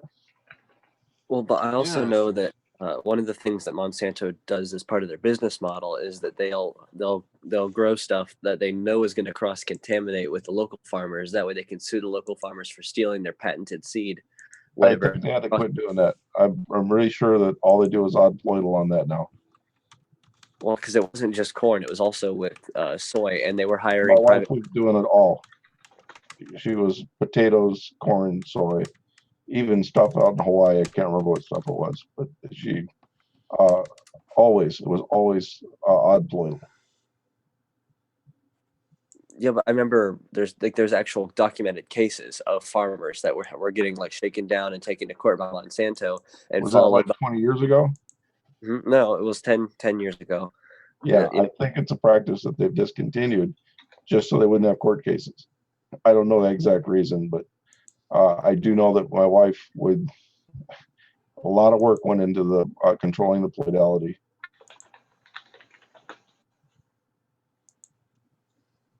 Myself, I'm not a gene expert. They only do that, in the United States? Like, is that in every country that Monsanto exists in? Do they worry about that, or they do you She think did that they'll? testing around the world. Well, but I mean, do you think that they would still employ that business practice if they could get away with it, and take out the competing farmers who didn't want to grow GMO crops? The extra benefit was that an odd ploidal the customers have to buy seeds from you every year. You can't save the seeds from an odd ploidal and have it be plantable the next season. So it is part of the business plan. Well, legally do that anyway, even if it wasn't unloadable because of the patented seed. They would say that you're not allowed to save your seeds, and if you did, they would sue you. Yeah. But lawsuits are cumbersome, especially in other countries where the ploidal one generation seed is absolute. What so Snork, have you ever looked into the whole Monsanto India with their cotton farmers over there, and like the 500,000 farmers who commit suicide over there since Monsanto went in there? I do know that, and that was the issue of the seeds only grew one generation. Well, I thought it was because the seeds didn't want to grow very well at all, and like they had a lot of crop failures. Was it just it didn't grow? Was it just because they had to stop and rebuy seeds every year? Yep. Because I know that like there was a big scheme that it wasn't just Monsanto; it was also the banks there. Like the banks put Monsanto isn't the only company that does it. Yeah. Well, now it's Bayer. Monsanto's owned by Bayer now. Yeah, but still, there are a lot of other companies. They're not the only ones. Dow, But, you know, when you have a practice where for millennia people save the seeds and replant, and suddenly they're on a you know, have to buy new seeds every year, their financial system not capable. well, it was also that they had to buy the fertilizer, they had to buy the Roundup, you know, like not the Roundup, but the BT, because it was BT cotton, so they had to buy, you know, the pesticides and the herbicides for it, and they had to take out loans to be able to afford all that stuff and to be able to use the giant tractors and the giant machinery and the combines and everything. So it was like the combination of all that thing, of all those things, is what made everyone want to kill themselves. Yeah, financially, you know, you cannot just change methods immediately like that and not have financial mayhem. And sometimes people try to apply things too quickly without thinking of how the local consequences. But again, that is more business practice than anything else. You know. Well, yeah, because now Monsanto or Bayer, now they own all of those farms where the farmers kill themselves. They go in and they buy a lot of that land, and they use that for testing new crops, at least from what I've read. Yeah, that's a business plan. Now, as far as testing the crops, I really doubt it. Or maybe it's just growing, but I remember reading somewhere that they wanted to have a testing facility somewhere in India too. They might have, but India is not an optimal place for testing. Maybe southern India, but I don't know what their weather's like. It's basically like a tropical rainforest in southern India, from what I've heard and read. Yeah. So that might be okay for it. But most of India right now is still, the central part, I guess, is Dust Bowl. Yeah. Well, India is like one of those places where, you know, depending on what part you're in, it's like being in Tokyo, and then you go to another part and you're in like the third world of the third world of the third world of the third world, you know, where everyone is like shitting in rivers, and, you know, it's not very sanitary, nice place to be. Like there's a lot of diseases and poverty. Like so it's almost like Cleveland. It's a nice dig at Cleveland. The mistake by the lake. They drop a Cleveland steamer, and then they drop the Cleveland steamer in a lake. I was at a factory in Cleveland. There was a problem there. They sent me out, and the factory was a very old building. I don't know what it used to be before cars, but it was a factory that was a building before cars existed. And the men's room in the middle of the factory had a Dutch drain. So the all of the toilets dumped into what essentially was a great big pile of sand under the building. Oh, bye. Jesus. Wow. That sounds like where I live in Ohio. It's funny because whenever you read that thing where it says that Alabama is like a third world country, and they just have, you know, open sewage flowing out of pipe, like flowing, you know, from pipes out to like 10 feet outside their houses. We have the same thing here in Ohio. Like if you come to Tuscarawas County, there's tons of people who have their septic overflows right in their front yards, and there's like shit in the creeks like right outside their houses, like all over here. I mean, it gets noticed. Walk down the street on any hot day, you can smell it, and it makes you want to throw up. Even on my street, like I live on a street where like the first half of the street is city, so so everyone has city water and like a sewer, and it takes the water to the treatment plant and then to the river. But if you go down the rest of my street past my house, it's county, so everyone out there has a septic tank and an overflow, and so all of their stuff goes into ponds and the creeks. And so if you follow the creek down the road to where it crosses underneath the road, it smells terrible there on a hot day. Yeah, septic tanks are a huge problem here, especially in rural areas. Because when you get into the rural areas, you also get into poverty, and then you get people that can't afford to get their septic tanks dumped. And so, what happens when it fills up?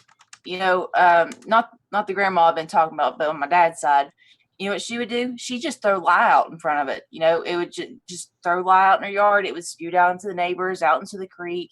I mean, I just had a buddy of mine, his neighbor's sewage was leaking into his basement.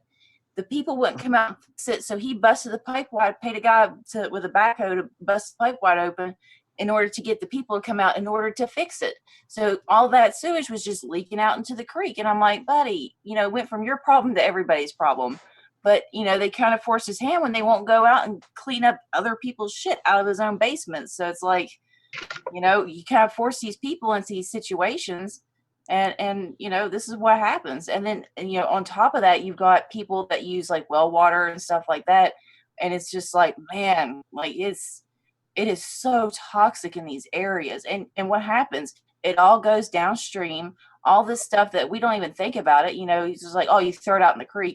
I mean, I know so many creekers have done this. They just throw it out in the creek, like it's not, like it's just disappears. It just goes away. It's not their problem anymore. But now it's somebody downstream. Now it's their problem. And then you see this in the South so much that all this stuff gets washed down, and we're not. I mean, this pollution doesn't know boundaries. It doesn't know state borders. Like, oh, okay, well, this is a law here and not over there, so we got to stay over here. It just, even if it's a rule in your state that you can't do this, you have to be wary of the states that are surrounding you and what their rules are, because all that stuff is just getting washed down to other people. So it's like, I hate that. And I never even thought about that until, maybe a year or two ago. I'm like, oh my God, like all this stuff is like, it's not just us, man. We're like poisoning all these other people that are living downstream from us. It's really sad that, it's not just our own backyards that we're fucking up. Well, yeah. I mean, the people here in Tuscarawas County, like the people with the septic tanks, like a lot of them like a lot of those people are living in rural areas, like, so they're farmers. And then that means they also have ginormous fields that they're spraying phosphorus fertilizers on. And, there's no buffer zones like there legally like should be between the fields and the creeks and the streams and the rivers. Like people will farm corn right up to the edge, and like the corn will be like leaning over the river. And so, all of that also, like all of the chemical runoff from the farms, also like an agricultural runoff, also goes into the rivers and streams. So that's what's killing the Great Barrier Reef, is all the runoff. Yeah.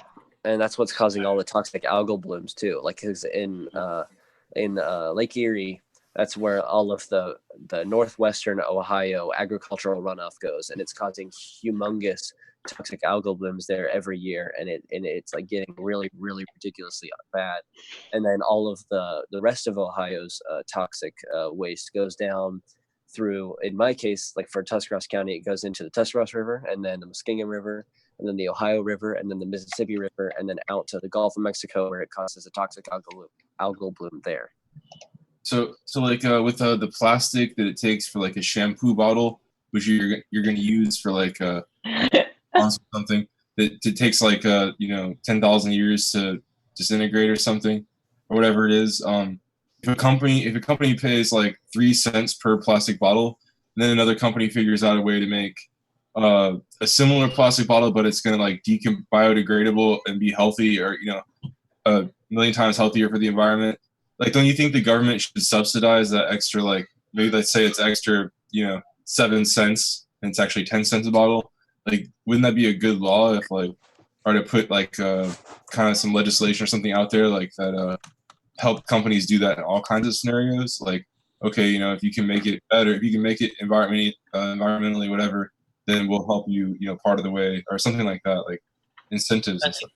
I think the big problem here in Australia with that is that when plastic bottles do break down, they just break down into minute, like what we call microplastics. Yeah. And you can find microplastics in fish, like literally in the flesh of fish. There's microplastics. So unless it breaks down completely and utterly like paper does. I'm pretty sure there actually already is that invention out there. Like I've heard people. But it's not a. It's obviously not cost effective at the moment. Or another thing is like just making sure there's deposits, like hefty deposits. Like if every soap bottle, like little hand soap dispenser or shampoo bottle had like a 25% deposit on it, you'd probably want to get that back with all the barcode technology that we have. Well, Yeah, best system. Sorry, I didn't mean to interrupt. I was just going to say the best system would be a system where everything isn't disposable like it is now. Like the place where it's made, it would be made in reusable containers, and then whenever it's shipped, it would be shipped in reusable containers. And then whenever you buy it, you'd buy it from a reusable container and put it into the reusable container in your house. And then once that's done, you'd take that reusable container back to the store so they could ship it back to the factory, and that's how the cycle would go. Yeah, things like that. Or how about you have bottles, and you could just go to the store and they just have a large dispensary system where you can just put the bottle underneath and squirt the thing back in. Yeah, like a bulk grocery or a co-op kind of thing. Yeah. So machine washable, whatever it is. Yeah, you can hand the bottle in there at the store, and then they clean it. They have a system of cleaning it, and then you just get a fresh bottle, and then off you go. Yeah, we have a few of those in California and Colorado, I think, Oregon, but there's not a whole lot of those. Help that is there's incentives that said the government would like pay you extra if you're doing that. If like you're doing that at your store, then you get like so much back per, or the store itself can make a discount. Like if you for every item that you bring your own container in, or I mean, people like charge at stores for bags or whatever. So, but you could also just kind of give a discount, like 3%, and another discount if you bring your own containers, refill the bottles. Yeah, they're trying to make plastic bags illegal here in Australia. Good, that's good.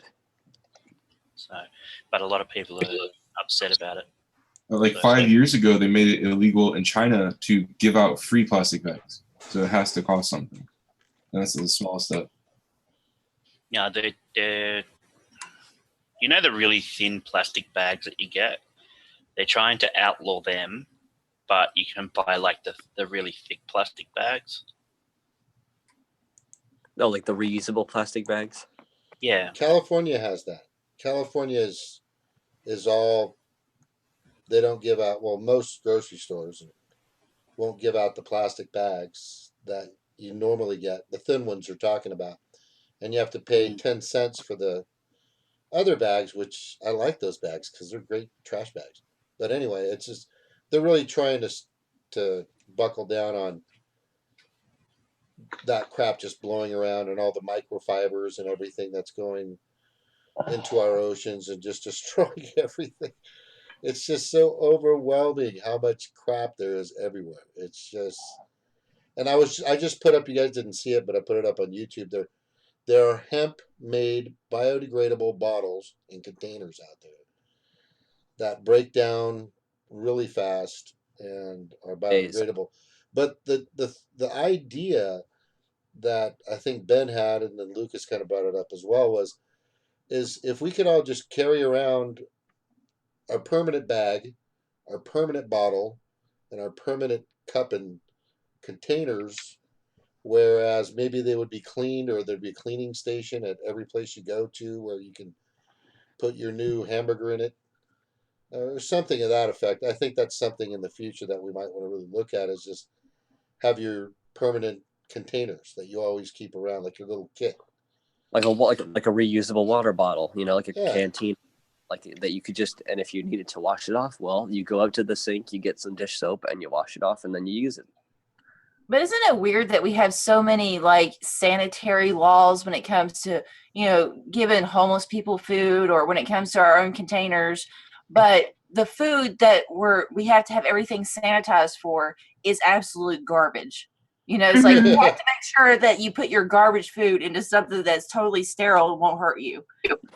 Doesn't matter if there's sugar and MSG or whatever it is you want to.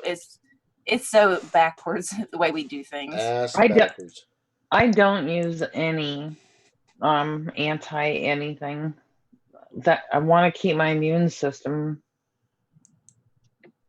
working. Strong. I just use basic soap. I don't use antibacterial. Yeah. People are definitely going to do things when they have the motivation of the financial motivation of it all, whether it's like a can deposit or something. It's just unfortunate that we can't just all be like, good, like just like, oh, gonna save the earth, like Arbor Day, whatever, all over the place. It's unfortunate, but it just sort of like a human nature or something, and it's like, I don't know, it's something. It's human behavior, and if we have like deposits on things, or if we have like an incentive for bringing our own totes and bottles and things and doing that, then if it's worth it at a point, we'll do it. Like with the coin that you put in, the 25 cents to get your shopping cart, just to incentivize you to take it back and put it back. Like basically, that's it's the same difference, in my opinion. Different cultures work different ways. In Japan, in some areas, they have 36 different garbage collections. In one city, they collect garbage 6 times a week. On each day, you can put out 6 different items. I mean, like glass, paper, bottles of a certain type. So the people religiously, very high participation rate, each day go out and put out their garbage according to which day it is. Crazy. Here in the United States, we have people that throw their garbage out their car window, so they don't have garbage in their cars. So we have a culture here where it's almost, we have a thing against wanting to do anything to help each other. And for a lot of people, we do have some people who recycle quite well.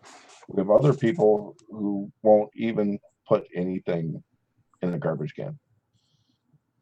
We need to change the culture. The more accessible, the better. All right. We've been, our structure and our habitual habits of pulling into the drive-throughs, things need to change dramatically. We need to start a new culture of just trying our best to try these new methods that we're talking about.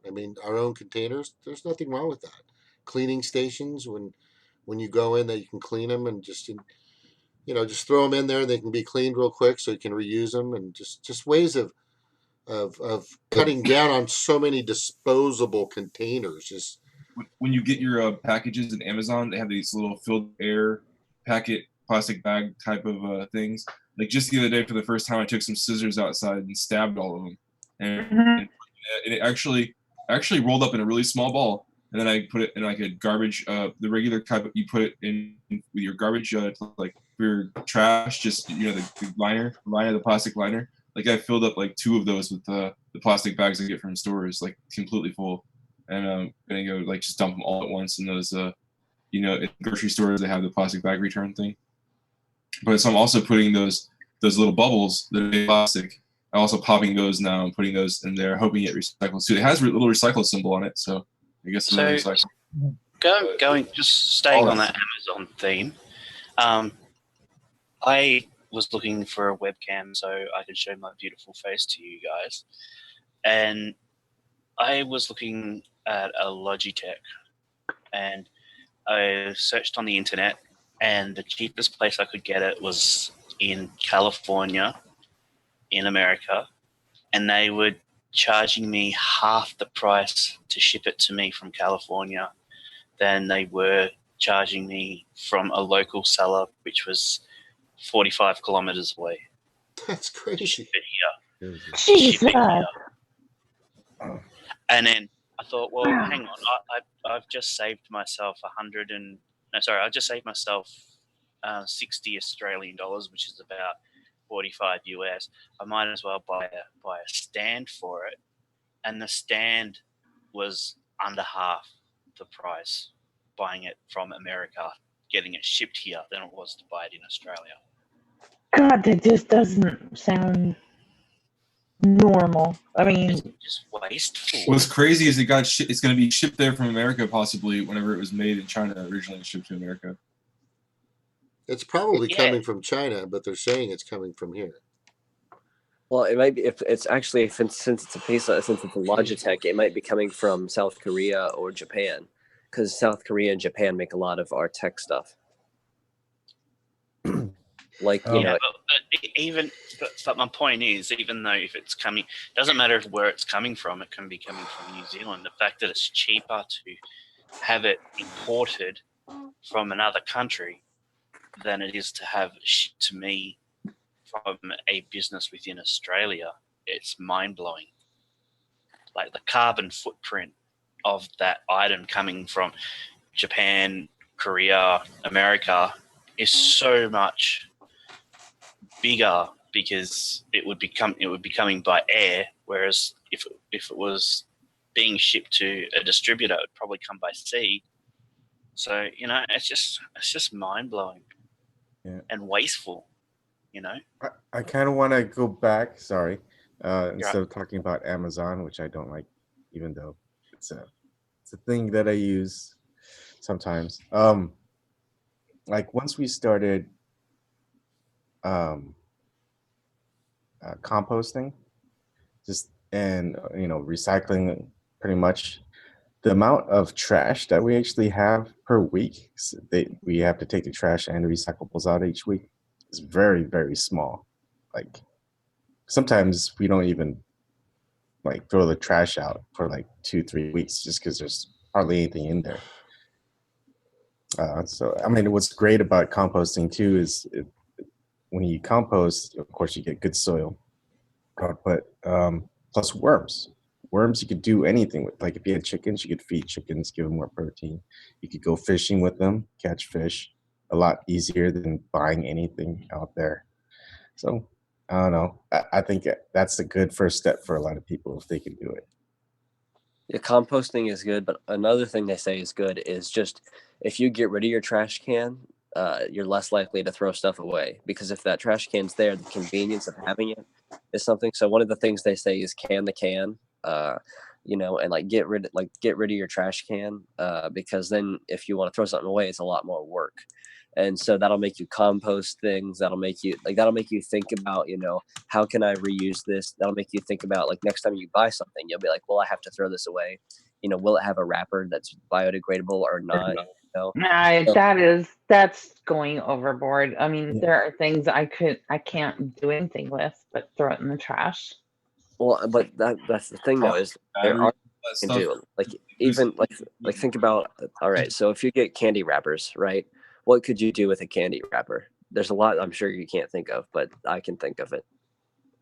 Can you guys think of something that you could do with a candy wrapper that would make it useful in the future? Well, in Australia, yes. Don't need to make your own. Those and if you take plastic like that, like plastic bags, candy wrappers, things like that, like the bendable, like I don't know the word for it, but plastic like that. If you take it and you can kind of tie it and twist it together with other plastics as you create the trash, and then you can crochet or weave rugs out of it. You can make styrofoam, stuff like that. You can insulate your windows and stuff with. I mean, it ain't the prettiest thing in the world, but it works and it serves a purpose. So, and you can always, with your other trash, make it a little bit prettier. I tell you what, I mean, that's what I've got to do with my house. If it wasn't for trash, I wouldn't even have a house, because, that's what I've got my windows and everything else insulated with. I don't know if y'all seen any of my old videos where I had the Batman background, but, all that was made with, it's insulated with styrofoam, different kinds of trash. I mean, I have to, all my old water bottles, I take those and I'll turn it into a mop or a broom, stuff like that. I mean, there's so much you can do with your trash.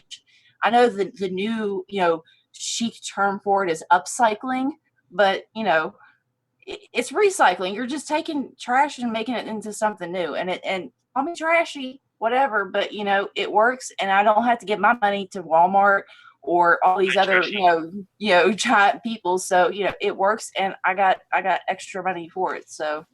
And the best thing I've seen so far, like the best idea I've seen for like candy wrappers and plastic trash, was there was a permaculture farm down in, I think it was Costa Rica. It was either Puerto Rico or Costa Rica, but it was somewhere in like the tropics. And they had a permaculture farm, and they had gotten rid of their trash cans so that any trash that came to their property, whether it was theirs or not, if they found it on their property, they had to keep it there and use it in a productive way. And so what they did is they would find, like, since they're on a beach, plastic water bottles are constantly washing up.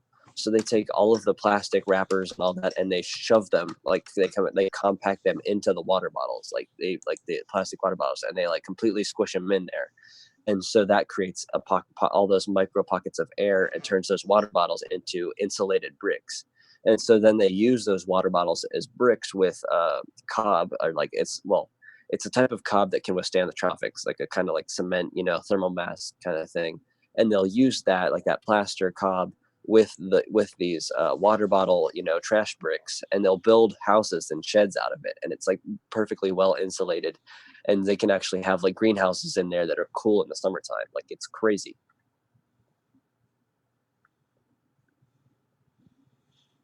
There are a lot of things to do. I just typed in upcycling, and I'm telling you, there's a ton of shit you can do. Right, repurposing, whatever you. I mean, and that's the whole point too. Is like there's so many resources that we have that we could just fix up, or renovate or clean up, whatever. It's like TV stands or couches or whatever kind of furniture. There's tons of furniture with a fresh paint job, new knobs, a couple little things. We don't have to buy shitty new products that are just going into the pockets. The money's just going to the pockets of the same fucking people. Eight people own the fucking world's half the world's wealth. 8 people. I mean, there's something wrong with that for real. That's fucked up. And while it's a really great thing, I understand why a lot of people can't do it. I mean, I'm lucky in a certain sense. I don't have a job, so I have time to spend on making my own mop and broom and stuff like that. But if you are working 40, 60 hours a week, that's just not a luxury a lot of people can afford. So it's like sometimes like the time that is invested into creating those things, it's just like a lot of people don't have that. So I mean, I totally get why it just gets thrown away and tossed to the side. We live in a disposable culture. I mean, not just with our trash, but I mean, and the stuff that we consume, but I mean, even with people, people are disposable. We don't even need people anymore. It's just, whatever. We can always create new human beings. It doesn't matter if we just get rid of the old ones, whatever. So, Well, it's because there's so many of us. 4 years ago, I was living in Denver. Oh, no, I was in Aurora, Colorado. And it's like 20 miles to the nearest recycle center, which was messed up. It was right outside Denver. And it was like I had to go all the way to like downtown Denver, essentially, to drop off recycling. That was the nearest place. No, it was pretty messed up.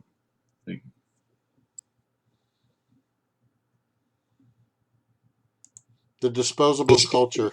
That's what we are. It's so bad. It's if there was an alien flying by, they would go, "What would you label that species?" The disposable culture, for sure. That's what they are. Everything's about disposable this and disposable that, and everything is what are that planned what are they called, obsolescence. That everything just is not going to run as long as it should be, so that you have to buy a new one. And everybody's got to have a car every 2 years. You got to have a car every 2 or 3 years. If you live in California, everybody owns a car every 2 to 3 years. There's a new car. You're driving a new car every 2 years. Well, I mean, the ultimate example is people who have to buy disposable paper towels, like hand towels, for their bathrooms at their houses. Like, I get when you're in a public place, you don't want to use the same hand towel as like 100 other strangers used that day. But if you're at home, you can use one towel for a few days in a row and be perfectly fine. It's perfectly sanitary to use the same towel to dry your hands off for a couple of days in a row. But instead, there are people that actually buy like the hand towel kind of things like you see in, you know, a public restroom, and they have those in their houses, and they use like multiple disposable paper towels to dry their hands. I mean, that's just insane. Lord, that drives me up the wall when people do that, when they use the paper towels. I'm like, and they just throw it away. I mean, like, and especially, I know this might sound a little gross, but if you have like paper towels like that, you know, if you're just drying your hands with it, you can actually take that and use that to, like, if you're going to go out in your garage and clean up an oil spill, you know, stuff like that, you know, that, I mean, at least if you're going to have stuff like that, at least try to get the most use out of it instead of just Oh, automatically exactly. tossing it in the garbage. You're just drying your hands with it. Your hands are clean. Like, it just drives me up the wall. Or at Yeah, least make it reusable, and plus you could dry your hands multiple fucking times when you just let it dry out, and like whatever kind of shit you get on it, then you just throw away. That's what she said. Oh, Oh, I mean, Ooh. I put a link in the Zoom chat to Rob Greenfield's channel. I met the guy last year, and he's really awesome. I knew about him like for a couple of years before I met him, but he's like the most sustainable guy in the world. And he actually bicycled from San Francisco, California to Burlington, Vermont, in 90 days. Like he bicycled there, like, and camped out on the way there, and went solely by bicycle. And he did that. He biked across the country several more times since then. But and he biked like I think 600 miles barefoot and like another 600 miles without a seat, you know, that way it was like stand up for sustainability and like that kind of thing. But he's done like a ton of different kind of like really extreme sustainability things. He's given a few different TED Talks about sustainability and his adventures, and he is a really neat guy. And if you spend time watching his channel, especially a lot of his older videos, it'll really help you understand like ways that you could change your life in small ways and in drastic ways to make it more sustainable. But even small ways, if we all do them, can add up and make big change. I think that it comes like what when economics was talking about stuff getting into different things. I think it comes from the regular people, small guys, but it also comes from, you know, incentives in the government and businesses in the top. So it's like there's no one's blameless, but at the same time, like you couldn't neglect either aspect of it, either side of it, you know. basically, we have to get rid of the corrupt people that are keeping bullshit policies in place. Gotta get rid of them. Exactly. We toss them right out of the fucking office. So you can't vote somebody out if you can't vote somebody in, or vote somebody in if you yeah. so Ben put this in the chat here in Zoom. Plastic takes up to 1,000 years to degrade in a landfill. Enough plastic is thrown away each year to circle the earth 4 times. Americans throw away 35 billion plastic bottles every year. That's fucking nuts. Yeah, we're just the culture of disposable crap. We need an awakening or something. I mean, we're getting it, but like you guys are saying right now, you have to have people, our supposed leaders, to stand behind these things and start Oregon to just change. raised the plastic bottle deposit from 5 cents to 10 cents. That's something. I'm glad for it. You know, I mean, yeah, recycle. Sometimes I just straight up recycle my bottles and be lazy and don't get the deposit. So it'll probably really work for people like me. And in fact, the other day we had like a 12-pack of cans, you know, and I'm like thinking about just throwing it in with the rest of the recycling because we have these nice recycling thing pickups. But I'm like, wait a second, that's like $1.20. So for 12 cans, like $1.20. So those cans are gonna go get taken to the place so I can get my deposit. But also you have to think about, is it worth spending the gas to get there just to get $1.20? No, it's not. It's not just that. It's every plastic bottle is 10 cents now. Every plastic glass or aluminum bottle and can. I will let you guys know I was a cloth diaper mommy. I did my part, and I nursed, so I wasn't using. That's good. That's very good. On my first my daughter, we used not disposable, but cloth diapers too. Good thing. It's just the way to go. Yeah, good on you, because I couldn't do that. Like I was, with my first one, I was working and going to school, so I definitely did the disposable route. But yeah, I did it with both my kids. I did disposable diapers, which, yeah, back then I wasn't as conscientious of my decisions as I am now. Well, I wasn't a saint in other areas, so yeah, you did what we all do. What we know at the time. You're okay.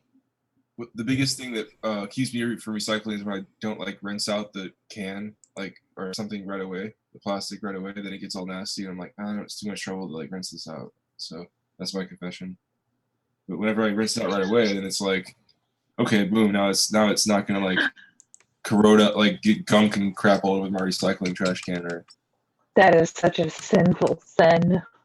Dude, people used to give my grandma shit all the time for that, because she'd wash her trash before throwing it away or recycling it, because actually she was a saint and she recycled. So, yeah. And people used to give her all kinds of shit for that. But, I mean, and when you think about it, especially around here when there's raccoons and possums and bears and stuff that get into your trash, if there's even a scent of food in your trash, they are after it. So. Well, not to mention that if you don't wash out your recycling, and the people who buy the recycling from the trucks look at it and they see a bunch of dirty stuff that they're going to have to clean out at the factory, they're just going to say no, and all that stuff's going to be sent to the dump. Like, people who don't wash their recycling are actually doing a disservice to the idea of recycling, because if they see a bunch of dirty stuff in the truck, they're just going to throw it all and dump and not actually recycle any of it. Or who don't sort it properly, or put like non-recyclable things in. I mean, like, everyone who has like a recycling service that comes and collects their stuff, they should always rinse out their cans and their glass and everything before putting it in there. And they can't, and don't put in any like used cardboard either. Like, if it's like pizza cardboard that's like, had soggy food on it, that stuff's not usable either. But like beer cases or something like that. How do we get it? So, I mean, we know what I'm saying is earlier. So we know there are so many different ways to recycle and save and do the right things for the planet, but there's only 10 of us, 11 of us here. But I mean, how do we get more people to start to go in this direction? How do we motivate? I mean, we've got to have, like I said, you got to have leaders. You got to have I mean, if George Clooney came out and said, you know what, I'm a cloth guy, I would, way to go, George, you're finally doing something smart, with my kids, but I don't even know if he has kids. But anyway, you see what I'm saying? I mean, how do we need to get this to be more of a movement instead of just us talking about it. That's all. Think global, act local. That's why I say think global, act local. Like, if you can get everyone in your local area to change, that's all. I live in an area where they're like that already. I mean, tons of people around here are recycled, crazy people and natural nature. I mean, I live near Seattle. I hate to say it, I think it's like a convenience thing. I mean, kind of what I was saying earlier, where people are working and stuff, and families, school, whatever it is that you're doing with your life, everybody's got life, that they have to take care of. And then, and then you throw in washing your trash and sorting it out and all this other stuff. It's just like, it's such an inconvenient thing to take care of the planet, I mean, but when you look at it in the long run, but people don't really look at it in the long run, like, okay, well, I don't want to live in a garbage earth, like, I don't want my environment to be garbage. So it's like, and I do it too every once in a while. Like, I'll pick up the paper plates or whatever. So, it's like, you gotta strike that balance, and it's hard to do that when you've got life that's, gets in the way. So it's like, I wish there was a way that was more convenient and easier, for people to do it. But, it's, the first step is like being conscious of your output. And I don't think, we're just so conditioned to be, to just throw stuff away and just to buy something else. It's so much cheaper. It's so much easier. We don't look at the long-term side effects of it. There are blue and green and well labeled recycling trash cans everywhere in Portland, at least. And I can't say Oregon, but I know Portland's really, really, really good. And so everywhere you live, there's just right out there. And so there's like glass is separate. Everything else goes in except for plastic bags into another massive, like a mini dumpster, like a third the size of a regular dumpster or something like that, 2/5.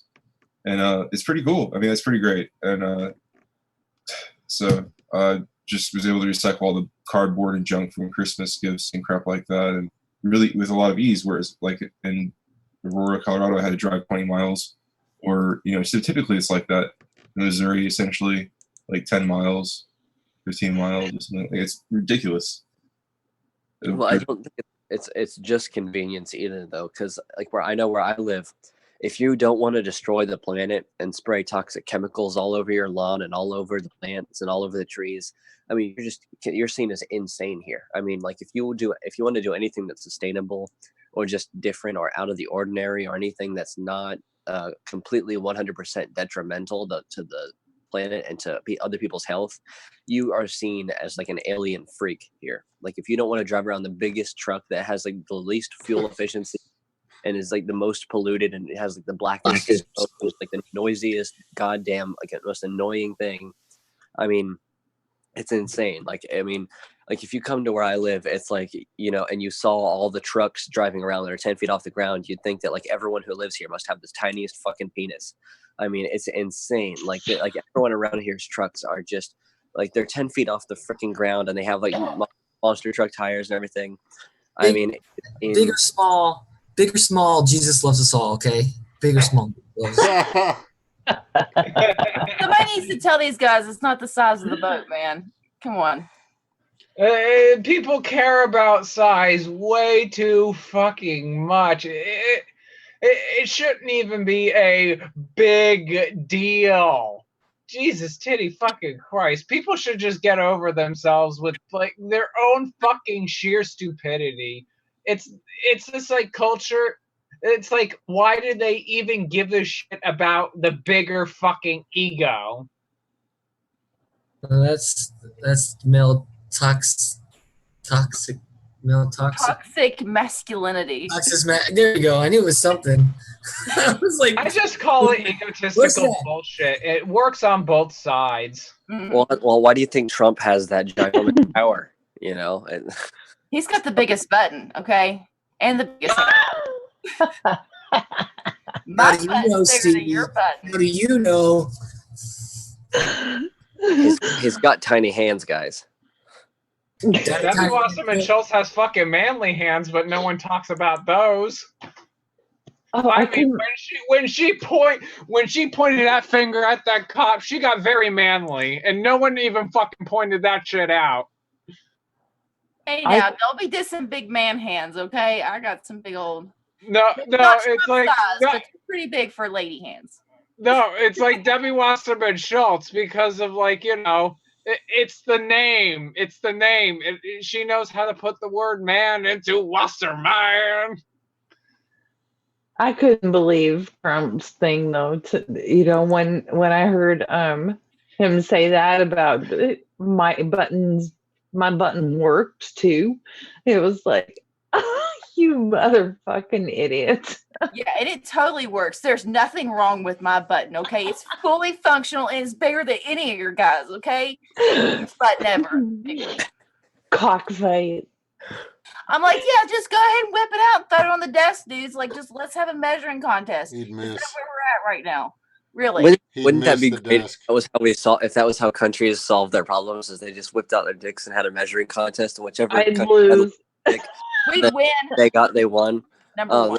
That would be such a better way to solve all these problems. Oh, I think I'm gonna tweet both Trump and Jung and say, okay, guys, put your dicks out on the table. Let's have them.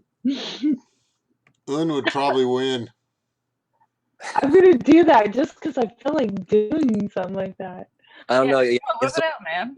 have to figure out which one of them has smaller toes, because the gene that correlates most with dick size is toe size. I don't want to have that. I want to have a. They don't care about the toe size. So if you see someone with giant toes, they most likely have a giant. Ooh, I wouldn't even want to try to look He at their sounded, old toes. he sounded excited about it. I know, right? He's like, You're like, big toes. like what tasted good there, buddy? Maybe Lucas has a foot fetish. We don't know, so don't. Oh, Lucas. No, None of our I do not. business.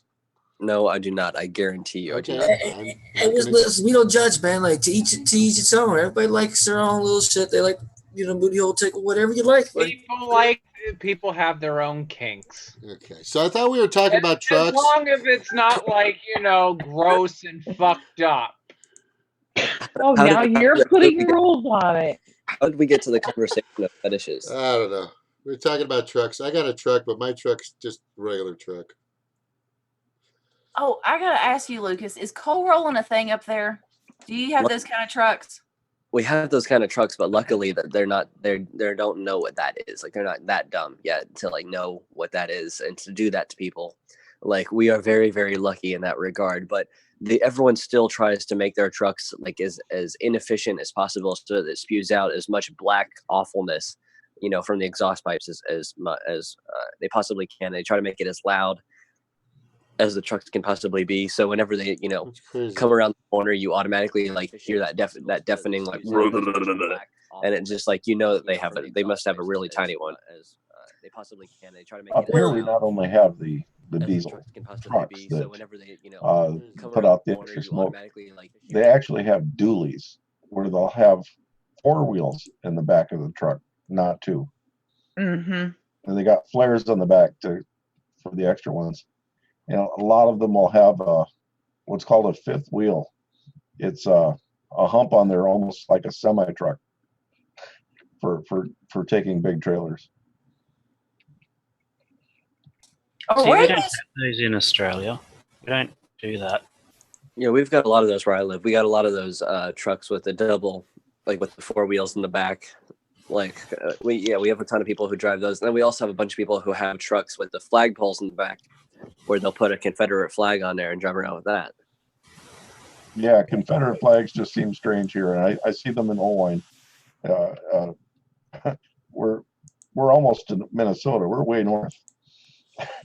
Well, I mean, Ohio's Lake Erie north. I mean, so it's it's not a pretty sight to see for sure. I see the Confederate flag quite often in my area. Those F-150s, those Ford F-150s, they're about $138,000 here. Holy goddamn shit, man! That is insane. But then again, your money's worth less too. So how would that translate to American?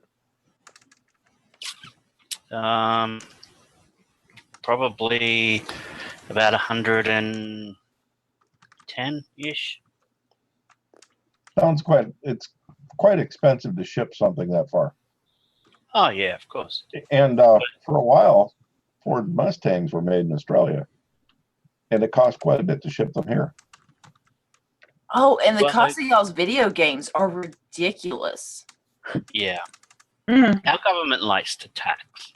They say that they're not a taxing government, but they are a taxing government. So if anything's over $1,000 and you import it into Australia, you have to pay a 20% import tax. Oh wow! So if you import something that's worth $1,000 and you declare it as $1,000 and not $999, then you have to pay $200 in tax to get it released from customs. Wow. So the latest Mustangs aren't made in Australia because because car manufacturing is dead in Australia. There's no car manufacturing anymore.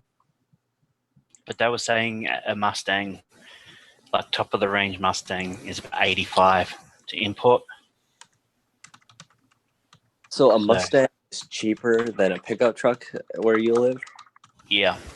That is just insane. I wish that was how it was here. Here, everyone and their brother has a fucking pickup truck here, and it's like awful because they all modify them so that they're like so that they pollute as much as possible and so that they're as noisy as possible. And it just we have a lot of SUVs, a lot of SUVs.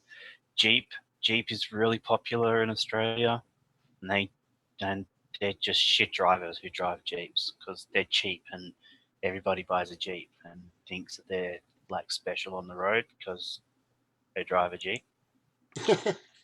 Yeah, I noticed that too, and it's the same way in America. People who drive Jeeps are like cultists. Like they think that they're really, really awesome just because they drive a Jeep. Well, we are awesome. Are awesome.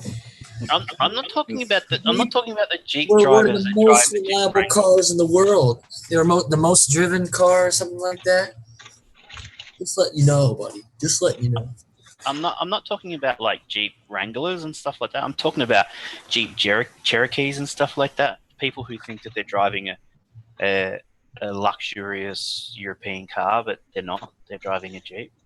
Well, thank you. And that's exactly what I have, a Jeep Cherokee. Luxurious Jeep Cherokee. And I won't change my mind. They're just shit drivers. Have you ever driven it? No, because I don't want to. Well, have you ever hung out with a bunch of Jeep people? I see them on Facebook all the time, and their IQ is lower. Within the culture, buddy. Within the culture. Within the culture. Dude, I had a Jeep for a day, man. I couldn't handle it. Like, just the buttons were all weird. It was like in the middle console, and I took it right back to the dealer. I was like, I made a terrible mistake. And the insurance on it was through the freaking roof, man. It was insane how much the insurance was. They're terrible on gas, for the most part, because they're just box shaped. Like they're not made to be aerodynamic at all, so they're terrible on gas mileage. Gas is really expensive. Better than Corvettes. You get better gas mileage than Corvettes. At least the '70s Corvettes. Yeah, we don't have very many Corvettes in Australia. You guys just ride camels or kangaroos. Yeah. Oh, the new Mustang. They're just everywhere. The new Mustang, and it's just like, fuck off. Get a more environmentally friendly car, you dickhead. So do you have a lot of like BMWs and like the other like what are considered like luxury cars there, like BMWs and Lexus and that kind of thing? Mercedes Benz, Infinity, a lot of the Asian luxury cars. So yeah, like Lexus, Infinity. What else? But a lot of European. Kia. Yeah, that's Korean. Geo Metro. Nope, we don't have them. Yeah, I hate cars, but like if I had the opportunity to pick like the car of my choice, like the most comfortable cars I've ever been in were BMW was a BMW, a Cadillac, or a Lexus. Like those like the three most comfortable cars I've ever been in, and like the ones that had like the best features, and like they were like the most comfortable to drive. But I mean, I just hate cars in general, though. So like, I still wouldn't want to have a car because like the insurance and the gas and everything. I'd much rather live in a walkable city with public transportation. Have you ever driven a car? Yes, I drive one all the time to get to work and to school. Oh, okay. I'm a little more adventurous. I like to get beyond my neighborhood. See, I like to drive. I like old cars. I had a '77 Ford Maverick and an '81 Volvo 240. Those boxy cars were super cool. I had a Volvo driver. They're a real cult with that too. The hipster sex that drive those. Dude, Volvos are tanks, man. Like back in the day used to be pretty safe. When they came out, people who bought Volvos back in the day were old people. And then they got a really bad reputation of like not giving way, not paying any attention, merging whenever, and then it was like if somebody cut you off, you'd go, oh, fucking Volvo driver. Like that. Dude, my first boyfriend had a Volvo, and it was like a station wagon Volvo, and I used to tease him all the time. I used to call it the Grandpa Mobile because it really did look like one. Seriously. Shaggin' wagon. So I had the Volvo 740, I think, and it was the same engine went into the DeLorean. Am I correct, Snork? Not sure which engine the DeLorean had. It was a Volvo. I'm pretty sure the same one. And this thing was a beast. It was a 6-cylinder. I got it up to like 143 miles an hour. It was a monster. But it was a tank. But it was a tank. I mean, Was it right at 143, or was it just shy? It was 143. I remember clocking it. I was pretty drunk when it happened. Oh, I mean, I was on my way to Vegas. But I just thought I'd pin it, man, and the thing went up to 140. I couldn't believe it. I thought it was just going to explode, but the thing just kept going. See, we don't have, like, we do in a way have General Motors, but it's actually Holden. So it's that's the real bogan brand to buy. If you're a full on Aussie, then the Holden car is what you buy. And I'm not an Aussie, so I bought a Ford. So I really care about comfort, and I'm picky, and I had a Toyota Camry, just rented it the other day, and it was really comfortable. I also like Mercedes SUVs. I rode in one before that was like amazing, and I actually like the RX-7s a lot, the old ones. I think those are awesome. I hate SUVs. I had a '68 Ford Fairlane 500 for a while. Oh, I love those. Oh, that would have been grouse. They're so pretty. I had a Cobalt. So Oh, it was like a 2004 Cobalt, and yeah, it was a piece of shit, man. It was awful. Everything was constantly breaking on it. I currently drive a 2004 Chevy Impala, and God, does it suck! It's terrible on gas. I mean, like the only good thing about that the trunk is huge, so I can fit, I could fit in like drums or whatever I wanted to put in it. What? Nothing. Okay, but it's also a tank. Like if you could run into that with any car, and there wouldn't be like a dent in it. Like it might be scratched, but it would not have a dent. Like it is like tough as heck. Like, and I know because I ran it into a brick wall like when my first week of driving it, and it was perfectly okay. Yeah, see, in Australia, we don't actually have the cars that you like, the name cars that you have. It's only when it's a muscle car or like an F-150 or something like that that the names transfer over to Australia. But if, like, say, a normal Ford truck in the US, it gets rebranded. Like, it keeps the name of the name like Ford, but the actual name gets changed when it gets over. It's really strange. Plus, we drive on the other side of the road, so. Well, you guys drive on the right side. Americans have to do everything wrong because we're special that way. Like we're just the best because we said so, and like we just like we have to drive on like the wrong side of it. Like we have to do everything wrong. We can't use. It's like the British drive on the left, so we're going to drive on the right. Yeah, and they use the metric system, so we have to use the the old shitty system. It's like we can't catch up with the rest of the world and switch to the metric system, even though the metric system actually makes sense.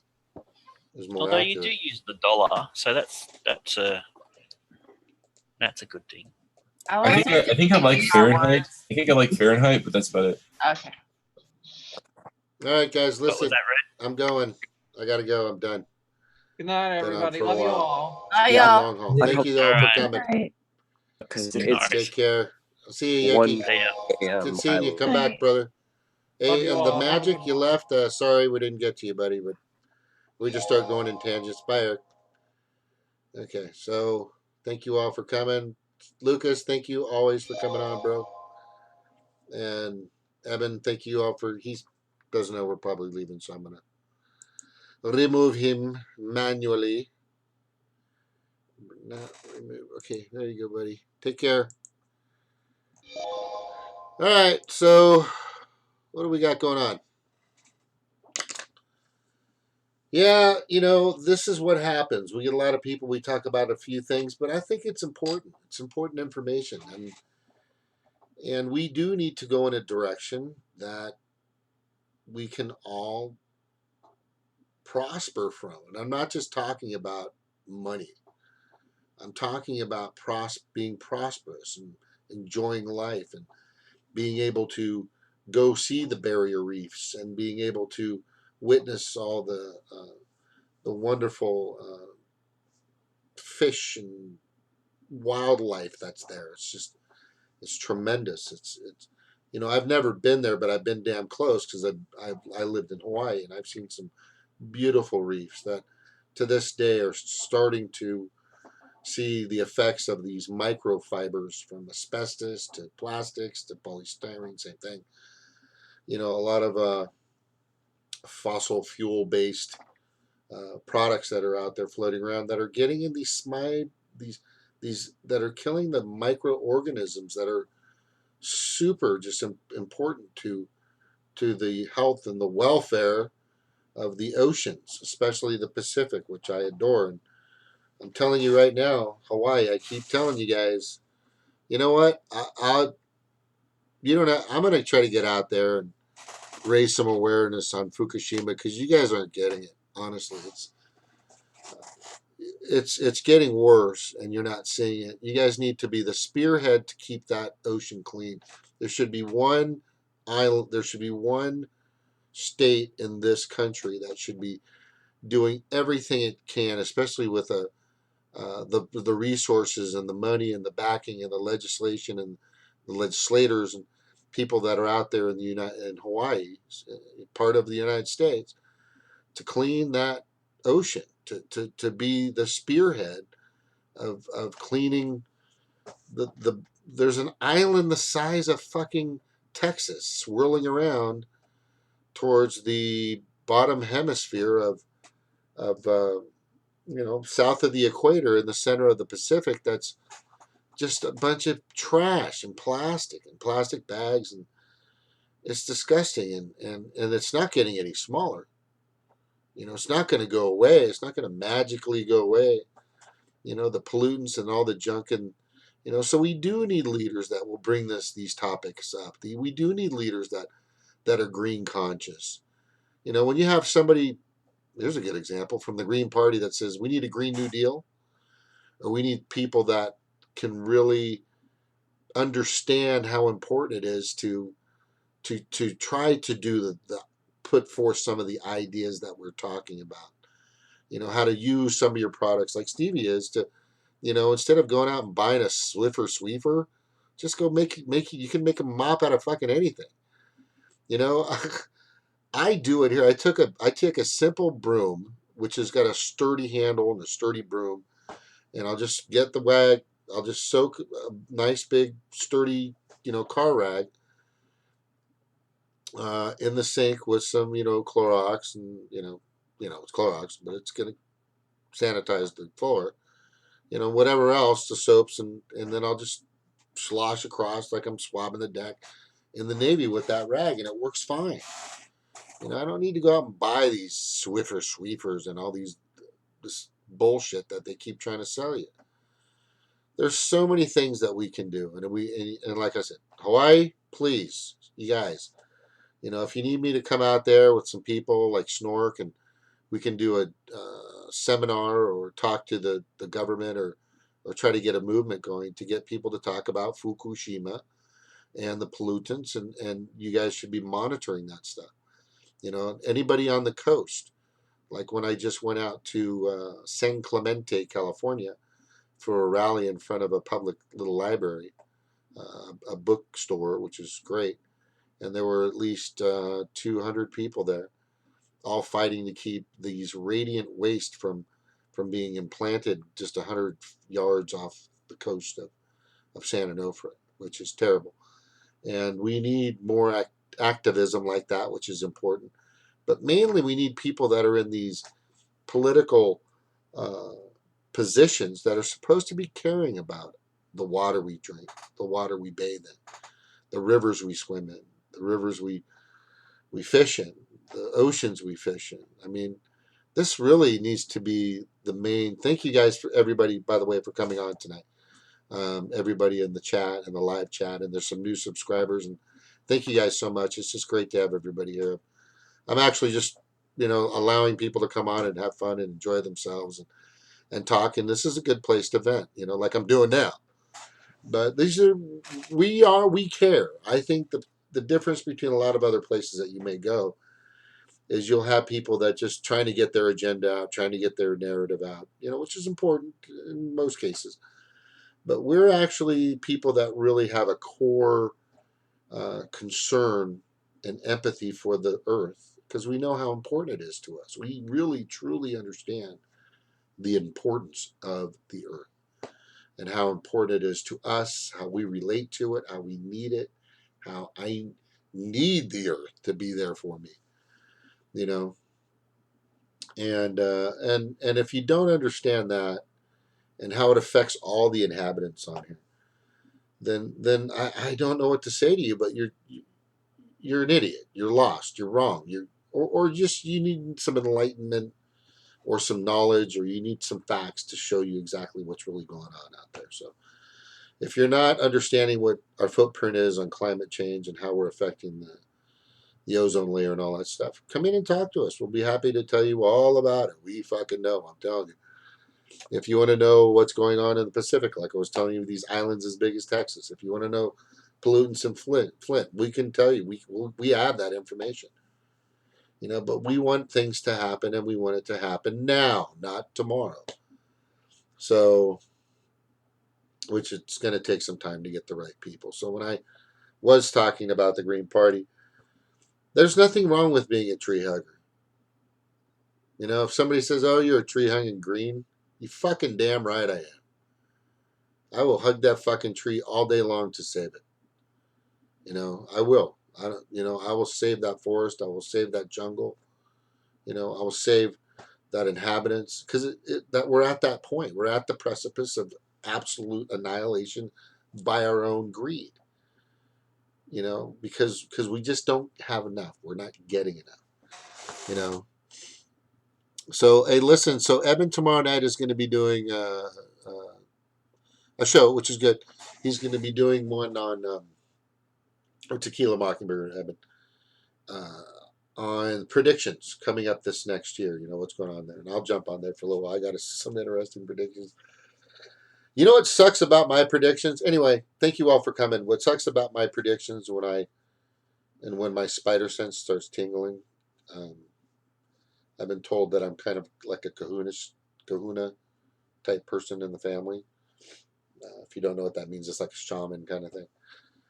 But I hate when I see them and it's projected in my mind. I try to erase. I don't want it to happen, but sometimes these things do happen, and it's not good. So I'm trying to fix that. I'm trying to find ways with just these small amounts of people that come on here to save what we have. I want my kids and my grandkids and thereafter to be able to play on the same beach as I did without being harmed by the sun's rays or the pollutants in the ocean or the radiant cesium-133 that's going to eat up their skin or whatever that's out there. I mean, I really want them to see, because when I was a young kid, and I'm older, man, everything was fresh. You could go up to a mountain and you could drink the water, So what if it had a couple of deer turds in it, but it was still pretty clean? Now you got to be careful. Just everywhere. It's just sad. So that's my goal. Core, save the earth and all of its inhabitants. And thank you for being here, and thank you for being a part of Monotalk. Please share, like, dislike, put in a comment if you have anything that you'd like us to discuss or talk about, or anything that you want us to do, or because we're like a team here, people, and you're always invited. If you're with us, you're invited, and we'd love to have more people coming in and being a part of this fantastic group that I'm fortunate to be a part of. Got a Gotta get rid of this freaking cold. But there is no single pair. Motherfuckers. Anyway, thank you all for coming tonight. Super big aloha to everybody for coming. And we had a new person, the Magic. Hopefully you come back, brother. All right, take care. Aloha, guys.